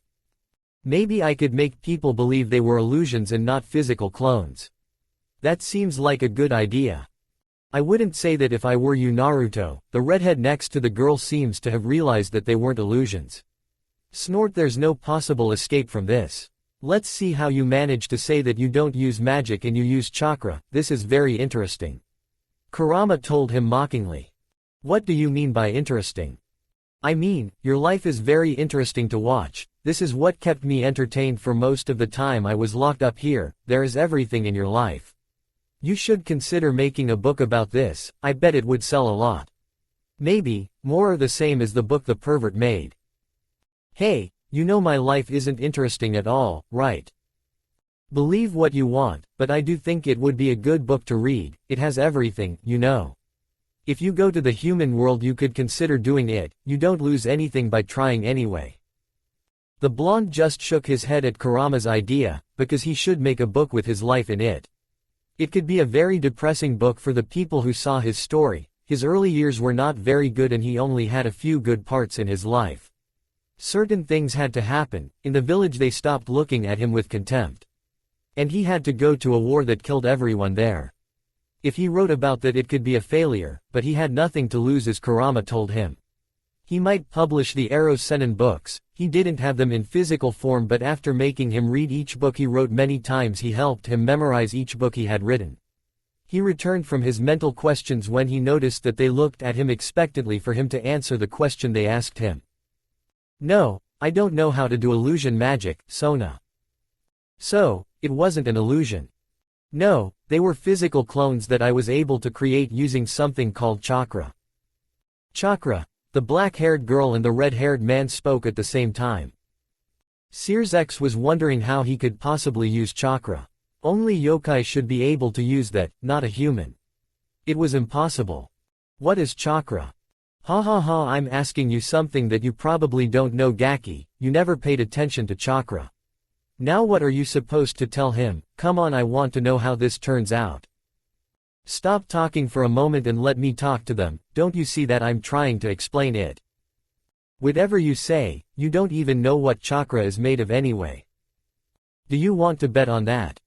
You're not going to make me fall for that, you should know that, and if I did I wouldn't have anything to bet. Of course, whatever you say. Kurama let out a growl at what Naruto said, but let it pass. Right now he was more interested in what the blonde was about to say. Chakra is the vital energy that I use to be able to make the clone. Before Sona asked him something, he said quickly. Before you ask, let me finish the explanation that I am going to say. Okay, the brunette nodded at what the blonde said. Well, now the chakra is a mix between spiritual and physical energy. I achieve this through physical training as manipulation training. And I can use it in different ways. I can use it to create the clones. Now do you have any questions? Why can you use chakra instead of magic? Yokai are supposed to be the only ones who can use it. Serafall asked before Sona could say anything. She got a little annoyed with him. She wanted to ask first, but remembered that he was the Lucifer, so she couldn't claim anything from him. That's a good question. Well, the answer to that is that I had a teacher who taught me how to use chakra. Hey, Kurama, what are yokai? How do you want me to know that if we haven't seen or felt any, and I don't even know what a yokai is? I'm locked in here, remember? Naruto sighed mentally. It was true, why would he ask that question if he or Kurama didn't know what a yokai was? At the time the blonde was speaking mentally, Sears X was wondering how he learned to use chakra. I've never heard that you could teach yourself how to use chakra, I thought only yokai could use it. And it couldn't be taught if it wasn't another yokai, something doesn't add up here. Will you answer me if I ask you about it later? Now that I remember, only the yokai could access something more advanced than chakra. I think it was called senjutsu. And the little that Serafall told me about the power he has, I couldn't feel it. If I didn't have him in front of me I would be like a ghost. Maybe she meant this. I can't feel him if he wasn't in front of me. Is this what is called senjutsu? I can't understand it. Would I have to use chakra to be able to feel it? Naruto is a human like he told us, or is he hiding something from us? He thought seriously. For the redhead there were many gaps about Naruto. He doesn't believe that he is an enemy, but he can't understand why he hides that he can use chakra. That's true, we just met. It wouldn't be normal for him to tell me everything he knows if we'd only met once. I guess I'll have to find out who or what he is in the future. That would be all I was going to ask, thanks for answering. Sure, no problem. The blonde answered with a slight smile. Do you have any questions, Sona? Sona nodded at the question and asked. Can you make more than one clone? That was the question she had left to answer before everything else was left with answers that Naruto gave to the Mao. Yes, I can make many more. I wouldn't know the exact amount I could make, but I can make a lot. I even used them against the fallen angel the day we met. Sona was surprised she didn't see any clones. Were there clones that time? She said doubtfully. She hadn't seen them at that moment. She would have been very nervous about the fallen angel, or she would have hidden them. She didn't know the answer. Yes, I made 3 clones so they could distract the fallen angel and I could defeat him stealthily. But you already know what happened next, right? Sona nodded. She got the answer of why she didn't see them. She remembered that before he appeared there was a sound in the bushes. Surely it was the clones calling attention so she could defeat him. Wow, and I thought you would tell them something more about chakra. You always were a loose mouth. I wouldn't have been surprised if you told them everything about it, from its use to its natures. Hey, that offends me a little, you know. There was no need to tell me that. It's because I was waiting for something else to happen. But, it seems that you are growing and maturing. This will serve to make you a complete shinobi. And not a clown in an orange jumpsuit, with too much power. Sigh. Okay, whatever you say. I guess with this the clone's doubts disappeared, but I still have one more question. How did part of the garden in this area of the forest end up destroyed? Said the Mao. Is it true? I was forgetting about that. Could you tell us what happened? The black-haired woman added to the question. Well, that's the result of some physical training I had. I was rusty, so I thought I should do some physical training before I can use chakra properly. It's a good idea, don't you think? At such a response, both of them had a drop of sweat, wondering why a training could destroy that place so easily. If only they knew that what Naruto did was nothing compared to 2 people in green spandex screaming over the flames of youth. I guess the mysteries have been solved, don't you think, Sona-chan? The redhead said a little nervously. Sona just nodded. We should go back, don't you think? With that last word they returned to the mansion, with Sona wanting to know what yokai are and why only they could use chakra. Naruto had the same questions as Sona, and Searsex wanting to know what Naruto was. Back of the mansion. When everyone finally returned, Naruto was talking mentally with Kurama. He still had some doubts about telling them about chakra. Do you think it was a good idea to tell them about chakra? I don't know how to answer that, Gaki. It could have been the right thing to do or not. Who knows, but it would have been better if you had at least known them for a longer time before you could comment on that. But the good side is that you could use chakra a little more freely, he said calmly. He couldn't know what would happen in the future now that they knew Naruto used chakra. You're right, at least I can have more freedom with the chakra. It's true we didn't finish talking about the clones, don't you think they went a bit too far? I don't think so, to me it was a perfect execution of torture. I never thought you could make a clone capable of something that you yourself couldn't do. It's something strange, and to think that the technique the Senju did could do more things without the original user knowing. Using that torture, I never thought it would be so effective. I almost felt sorry for the fallen angel almost, but joking aside. It was necessary, but we don't know who was the one who sent it. You should be careful with their boss for the moment, you still have a lot to polish, you'll have to do it much more seriously. You're right, I need to be serious about this. Not everything is a game, I need to be cautious about his boss. I don't know anything about him and even less what he can do, it would be a difficult battle without knowing what he can do. It is at these moments that you must act like a ninja, try to get information about the one I call the fallen angel boss. He may be weaker or stronger than you think. But where could I start to know that? You are in training Naruto, this will help you get information. It could save your life, you should learn it, it will be very important in the future, believe me. Naruto at this moment had a purpose now he must get information, maybe he can ask Serafall or Serafall. He thought it would be better to ask Serafall, he had more confidence in her than with the Mao present. It's not that I distrust him, but he prefers to tell someone he feels more confident with. Now, I should wait for him to arrive, I don't think it will be long. Ah, I just remembered. What's wrong, Naruto? The redhead asked calmly. Sona's parents would arrive today, and they are supposed to arrive shortly. Oh, Lord and Lady Sitri were arriving today. I suppose I could stay a moment to greet them. With all the things that had happened, Sona had forgotten about it too, she felt happy to be able to see her parents again. They had told her that they had to do something in a country called Japan, she didn't know where it was, but it seemed important because they left after saying that. I wonder what they had to do urgently in that place.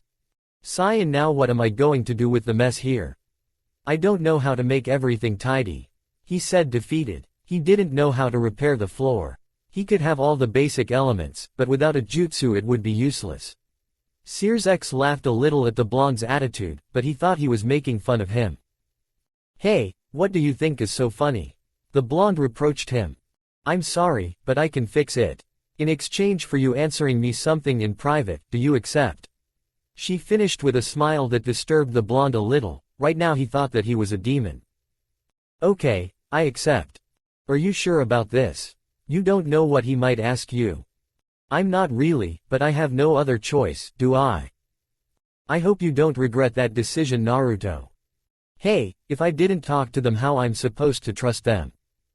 Sigh, okay, do what you want anyway, it's your business, if something goes wrong don't come asking me for help. Just trust me.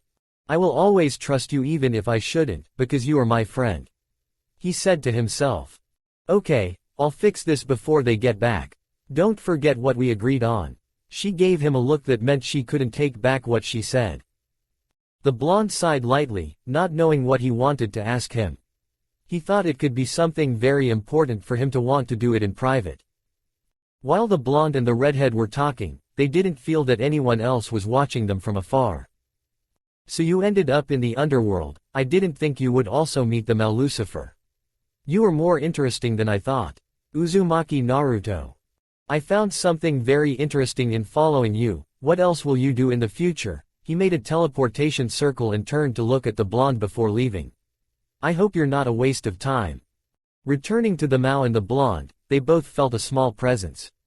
They didn't know who it was or why they felt it when it seemed to leave, but they were alerted by the ease of being able to hide from them. Even more so to Naruto, who had Kurama with him to warn him, he found out from himself just because he kept using senjutsu. Hey Kurama, you said it could be a sensor, right? Yes, I told you so, Gaki. I think you realize the importance of knowing who is around you. Kurama seemed serious with the last thing said. You will have to learn how to sense presences without using senjutsu, and fortunately for you your mother could do it too. I can do it too, but in a different way. You will have to learn about this at the same time that you train your chakra control. This will get interesting in the future and you must be prepared for everything that comes.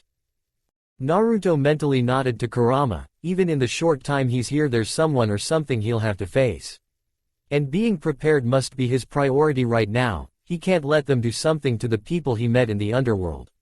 He hadn't known them for very long, in fact he'd only known them for 2 days, but he liked the people he met and thought they could be friends if they got to know each other better. That made him remember Serafall. He didn't know why he felt that way about her. She was a little strange with that attitude she has, but he liked that about her. What did I just say? How could he think that if he only knew her for a few days? I don't know what this is, she's not like Sakura-chan. But there's definitely something I like about her. Sona had approached the blonde. She saw him a little serious like the Mao who was in front of him. She didn't understand how they got like that from one moment to the next. She was curious as to why the change of attitude. Naruto, are you okay? She said at the same time that she pulled his shirt lightly to get his attention. The blonde was brought out of his thoughts by the action the brunette did and responded calmly. I'm fine Sona, I was just thinking about something unimportant. It seems I won't have any answers to the change in attitude, at least they're not serious anymore. The atmosphere felt tense a moment ago. What could have made them change so quickly? Sona nodded. She wouldn't have any answers from him. It must be something very important. I think I should stop asking. The redhead came back from his thoughts. And he began to repair Naruto's mess, but without a question leaving his head. Who is that? That thing or person used magic. I could feel it when it left. He said seriously. It seems that Naruto felt it like me. I think the best thing would be to send guards to check the perimeters of the demon's territory. I can't let someone easily infiltrate our territory. Naruto and Sona returned to the mansion. Leaving the redhead to clean up the mess, they each went their own way, wanting to do different things before Sona's parents returned.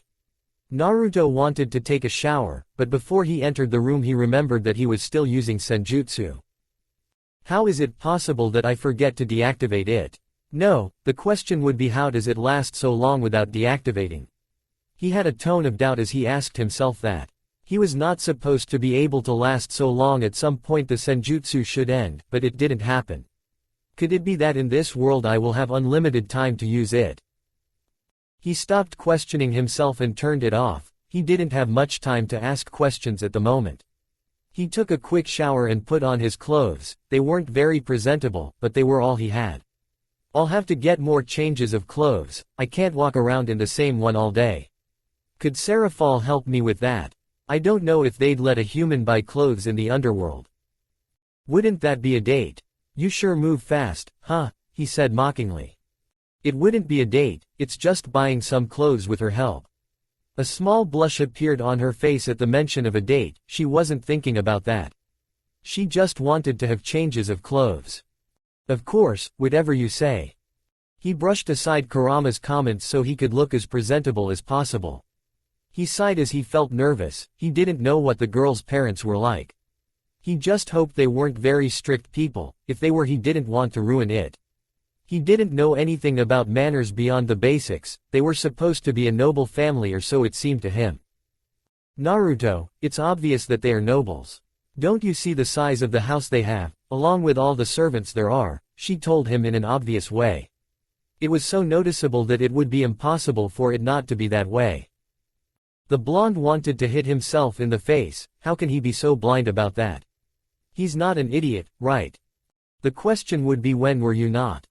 Haha, very funny Kurama. Sigh, I hope this doesn't end so badly. Serafall office.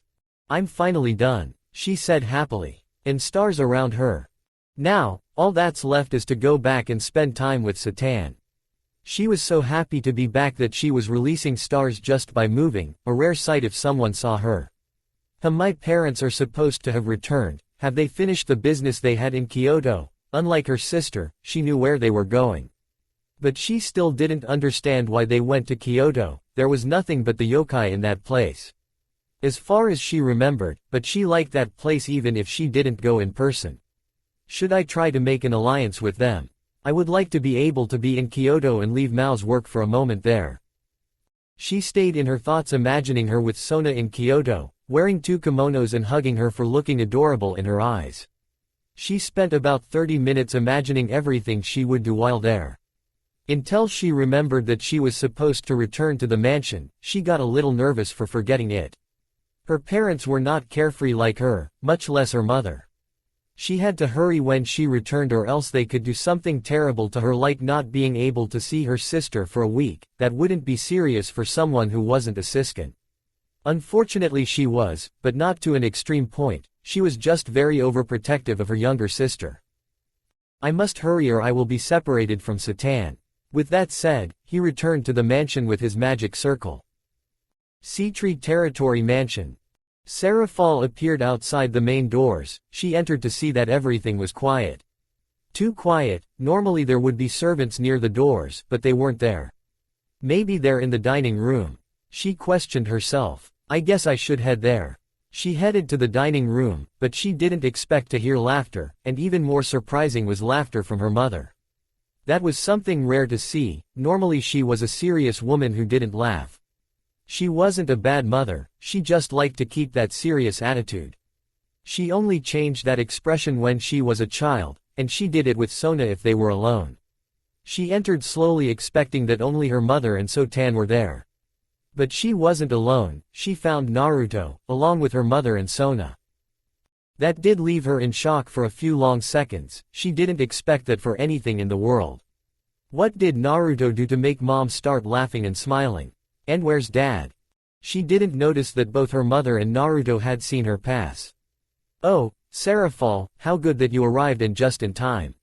She spoke with a smile that didn't seem to want to disappear. If the previous was strange, now this was strange. When she had obtained the title of Mao, she spoke to her more seriously than before, even if they were mother and daughter. I think I should thank Naruto for making her not be serious all the time. Finally we can talk normally like when she was a child. She didn't know what she did, but she really liked that her mother didn't have a serious face all day. Hey, I just got here. But what do you mean, just in time? And shouldn't dad be with you? Oh, I meant that we were talking about you at that very moment. And about your father, he is busy at the moment. She blinked at that. She wondered what would make her father not meet them again. He was more expressive than her mother and also happier. Now her mother was talking about her with Naruto. She didn't think she would talk to him about her. Her cheeks turned a little red. Somehow she would like to know what he thought about her. Come on, what are you waiting for? Sit down. I speak to him in a friendly manner. The purple-eyed girl nodded at her mother's words and proceeded to sit next to Naruto. There were more places where she could sit, but for some reason she sat next to him. Lady Sitri saw this with a raised eyebrow and with a curiosity that she thought she would never have again. She had an almost imperceptible malicious smile. The key word was, almost, because the blonde managed to see that smile. He didn't know what she was up to, but it didn't seem like something good. Era, this is strange. Why didn't you sit next to Sona-chan? Serafall stopped for a moment everything she was doing, at her mother's question. She didn't have an answer to that. She had to answer, but she didn't know what. That's because. She stopped talking because she didn't know what to say, until Naruto saved her from answering at that moment. Cough. Lady Sitri turned to look at him and the blonde continued when he saw that he caught his attention. It's because, I wanted to talk to Serafall when she arrived. Because I wanted her to help me get some things in the underworld. He finished, giving her a knowing look that caught her gaze the instant she saw it, complimenting by saying, it's true, Naruto had told me that he wanted to get some things and that he wanted to talk to me as soon as possible, because it was very urgent, right? He spoke with a degree of nervousness in his voice. The blonde nodded a little stunned, something that did not go unnoticed by Lady Sitri. She thought that she should not ask more questions about that.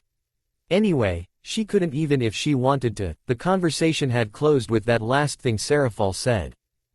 A brilliant idea came to her along with a sparkle in her eyes. Maybe with that she should make what she had in mind work. Oh, wouldn't that sound like I would ask you out on a date?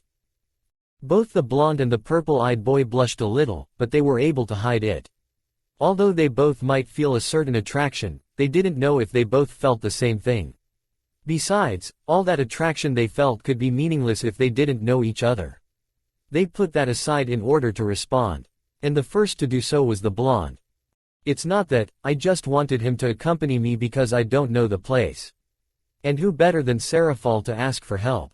The aforementioned nodded at what the blonde had said and added, saying, It's true, I'm just going to accompany him since he doesn't know anything about the underworld. Neither of them spoke further, the reason for that being that they both didn't think they were going to say what they just heard. But a certain Biju wanted to comment. I told you Gaki, it sounded like a date, wasn't that what you always wanted with the pink-haired girl? At least now she's not a girl who hits you or yells at you every moment. That brat had me on edge, along with my eardrums about to burst every time she spoke when they were genin. Kurama, now is not a good time to talk. And because it would be a bad time to talk if everything is silent right now. It's because I lose focus on the outside every time I talk to you. Why does it have to be my fault that you're absent-minded? You've been that way your whole life, she said mockingly at the end. Just, don't talk for a moment please. It's okay just because you ask it that way, he said smugly. Why did I have to have a Biju as a partner, he whispered in a defeated tone. Hey, I heard that. Take back those words, you should be grateful that someone like me. The great Kura. The blonde ignored what the Biju was about to say and focused on the outside. While all this was happening, Sona was amused by the things that were happening. She had never seen her sister like that. She always saw her happy and carefree using the sotan every time she talked to her and it embarrassed her. Not only did she use it when they were alone, she also called her that with anyone around them. But now, she now had a weapon that made her sister act differently and it had a name which was Uzumaki Naruto. Now, she could use the blonde against her sister whenever she was bothering her when she made her dress in different ways and any kind of activity that embarrassed her. Simply by calling Naruto, it was a fail-safe plan. That still sounds like a date to me. Is it possible that Lady Sitri couldn't finish speaking because Serafall covered her mouth before she could? We already told you that's not it. So stop implying what it's not. After having shouted, Serafall was a little scared. She had never yelled at her mother and she didn't know if the good mood she had would disappear because of having shouted. Lady Sitri changed her happy expression to a serious one that always accompanied her, that made Serafall tremble since she was the closest to her. She ran as fast as she could and stood behind Naruto. The blonde was confused by the action of the purple-eyed girl. Just a second ago she was in front of her mother, but now she was behind him. He only had to look ahead to know why. The look she had scared him, a lot. He preferred to face Kagaya and Madara at the same time again, than to be in the place where he was. For some reason he had a vague memory of his angry mother. He didn't understand why he remembered that if he never saw her like that. But she made a mental note that mothers are scary. Fortunately for everyone in the room, the Mal Lucifer entered. Excuse me, am I interrupting something? He said with a smile. Of course not, Sirzex-sama. Lady Sitri spoke respectfully towards him. In that case, could I borrow Naruto and Serafall? Before Lady Sitri could answer, the previously named ones left that place and were waiting for Sirzex outside. A drop of sweat came out of the Mao and Sona when they saw that they both acted the same way. I suppose that answers your question, right, Sirzex-sama? Even if she was a little upset with the attitude of the two, Lady Sitri did not remove her tone of respect towards the Mao. Then I retire, have a good day. The Mao did not stay behind with the formalities. With that last word he retired, leaving Sona with her mother. He turned his gaze to see that both Naruto and Serafall were giving him a thumbs up, looking at him with slightly teary eyes and gratitude in them. He wondered what happened for both of them to do the same, but he put it aside now. His priority was another. I'll skip the formalities on this, so let's get straight to the point of this, okay? The two nodded in response. Fine, but let's go somewhere more private. Naruto knew what he was getting at with this, but the other Malpresent didn't. So he asked the reason for this. What do you want to talk about, Sirzex-chan? The redhead hadn't told him why he called them to Serafall. He had forgotten that detail. His original idea was to just take Naruto because he knew the reason for all this, but somehow his instinct told him that it would be best to take them both. I'll tell you when we're in a more private place. This isn't something that should be discussed in a hallway with anyone listening, even if it's in your own house. The Mao pouted at that response, but as quickly as she did it disappeared because it seemed like this was a serious matter. She didn't have time to play right now. She nodded in understanding and the three of them headed to the room where the blonde was staying. It wasn't the best place for the talk they were going to have, but it was the best there was at that moment. No one passed by that place at that time and it was a little out of the way so they wouldn't be curious about what they were about to talk about. Well, this isn't the best place. But I guess we can talk here, said the redhead. Okay, that's what you wanted to talk about. Well, it's more of a question for Naruto. Why did you want to ask Naruto something in private? And if so, what am I doing here? That's something I hadn't anticipated, but somehow I thought you should be in on this conversation. Serafall nodded, not very convinced, but at least she wouldn't have to be near her mother with that expression on her face. It scared her just remembering it. Okay, ask whatever you want, Sirzex, that's what I promised you, right? The blonde spoke seriously. He didn't know the reason why he wanted to ask him something in private. But it seems that it is very important. Yes, now my question is, what are you? No human should be able to use chakra. Only yokai should be able to use it. Serafall was confused by the question. How did she know he used chakra if she never saw him using it, let alone using magic? She thought he was just a simple person who happened to end up in the underworld because of that. But now she was told he used chakra. How was that possible? Chakra. You mean Naruto uses chakra? But that would be impossible if only yokai could use it, and he's a human. It seems I'll have to explain again why I can use chakra to Serafall and something convincing to Sirzex, so that he believes that I'm a human who can use chakra. Naruto, I think you should tell the truth this time. Why should I do that? Just think about it for a moment. You don't have anyone to help you in this world and the few acquaintances you have are two of the four leaders of the demons. You would need the help or support of someone in this world. And you know for sure that you can't do everything alone, and it wouldn't hurt to have some support in case things go wrong. Besides, you could take advantage of this friendship you'll have with these two. What kind of benefits? I don't understand what you're saying. And I thought you had matured and grown a little, but it seems it was only momentary. I finished saying it with a sigh. Could we talk about it later? Whatever you want anyway, they are waiting for your answer. Sigh. It's true, yokai are supposed to be able to use it, but Naruto can too. The redhead answered Serafall. She stared at the blonde to see a confirmation from him. It's true, I can use chakra. Sirzex and Sona saw me when I used it. But you said you're human. How can you use chakra? Said Serafall. Sirzex also wanted to ask her that question, but thanks to Serafall he would be spared from asking about it. You see, that's because I'm a... The blonde stopped talking for a moment, still undecided whether to tell them or not. Stop prolonging this unnecessarily and answer already, Gaki. Naruto gave a small nod before continuing speaking. The mouse said at the same time. I'm a ninja. There was a small silence at the blonde's statement, and the redhead asked. A ninja? He had heard of ninjas that existed in Japan, but he hadn't heard that they could use chakra.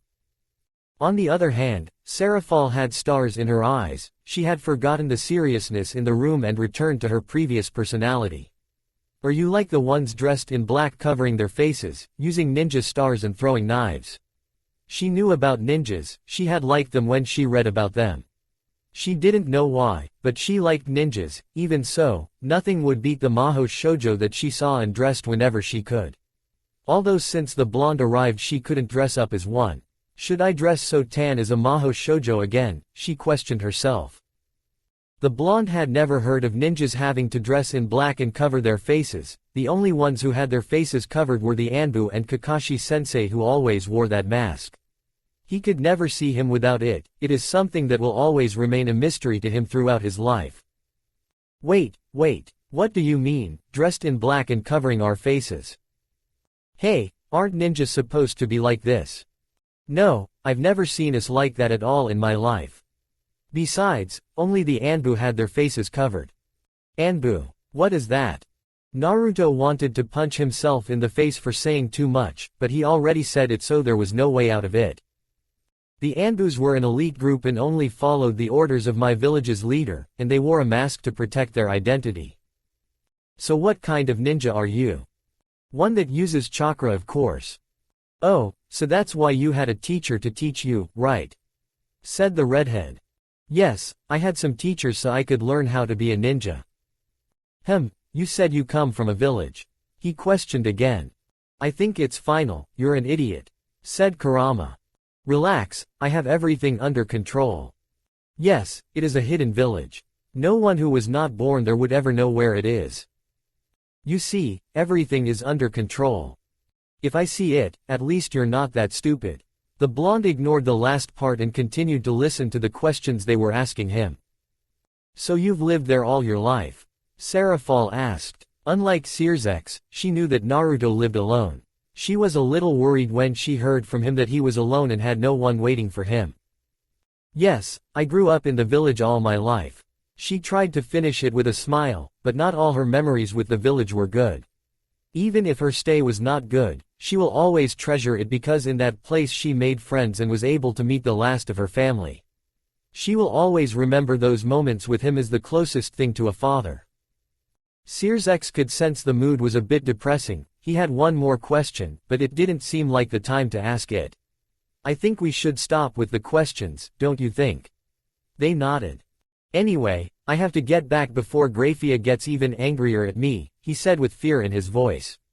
She could be very strict, but she had a limit to put up with the things he did. And she crossed that limit right now. I guess it would be a good time to leave. I don't want Grafia to get angrier than she probably is. Searsex said goodbye to both of them and prepared a magic circle. Saying, I hope we can meet another time and with more favorable circumstances. For me. He left the blonde and Serafall alone.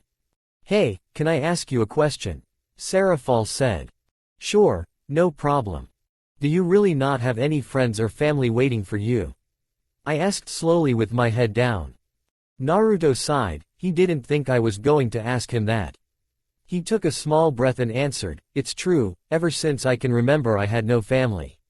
I lived alone for as long as I can remember in an orphanage, until the leader of the village gave me a small apartment. I considered him the closest thing to a grandfather, but he died years ago. I had several friends and sensei who taught me many things, but unfortunately I won't be able to see them again. Why can't you do it? It's because. If you can't answer that, I'm not going to force you. I just wanted to ask a question, not an interrogation. The blonde nodded. He wasn't ready to tell anyone, not yet. Serafall gave him a small hug, not liking the expression Naruto had when she spoke. She separated from him and said, I guess we'll get what you wanted tomorrow, right? That's true, I was going to ask you. But I had to say it as an excuse at that moment. So, wait for me at the front door tomorrow, okay? He finished with a wink. And he left the room. Naruto blushed at what Serafall did. His mind went blank until he realized what he said. Doesn't that sound like a date? I told you Gaki, I sounded like one. So congratulations, you're going on your first date. He said mockingly. Hey, are you listening to me? I heard you, Kurama. Now what do I do? This is your business, don't involve me in this. I'm going to sleep, so don't bother me. I guess I'll have to prepare for this date with Serafall. I guess I'll have to help him get what he wanted, but I never asked him what he's looking for. She sighed at what he said. She did her best to not be nervous when talking to him. But she didn't let him finish and she rushed things. Now she didn't know what he wanted to do and she had no idea where to take him. I guess I'll just improvise along the way, she said decisively. What are you going to improvise? To her surprise, Sona was behind her. She didn't feel her coming. She made a mental note to take in her surroundings before speaking. Oh, it's nothing, so Tan. I speak calmly. It's just things that needed my attention. And what is it that required your attention? It's not something very important, I said with a nervous smile. If you say so. Sona was heading to her room until she turned her head and said to her sister. By the way, Mom wants to talk to you. Serafall shivered a little at what she said. She just nodded and walked towards her mother slowly. I just hope she's not that upset, she whispered.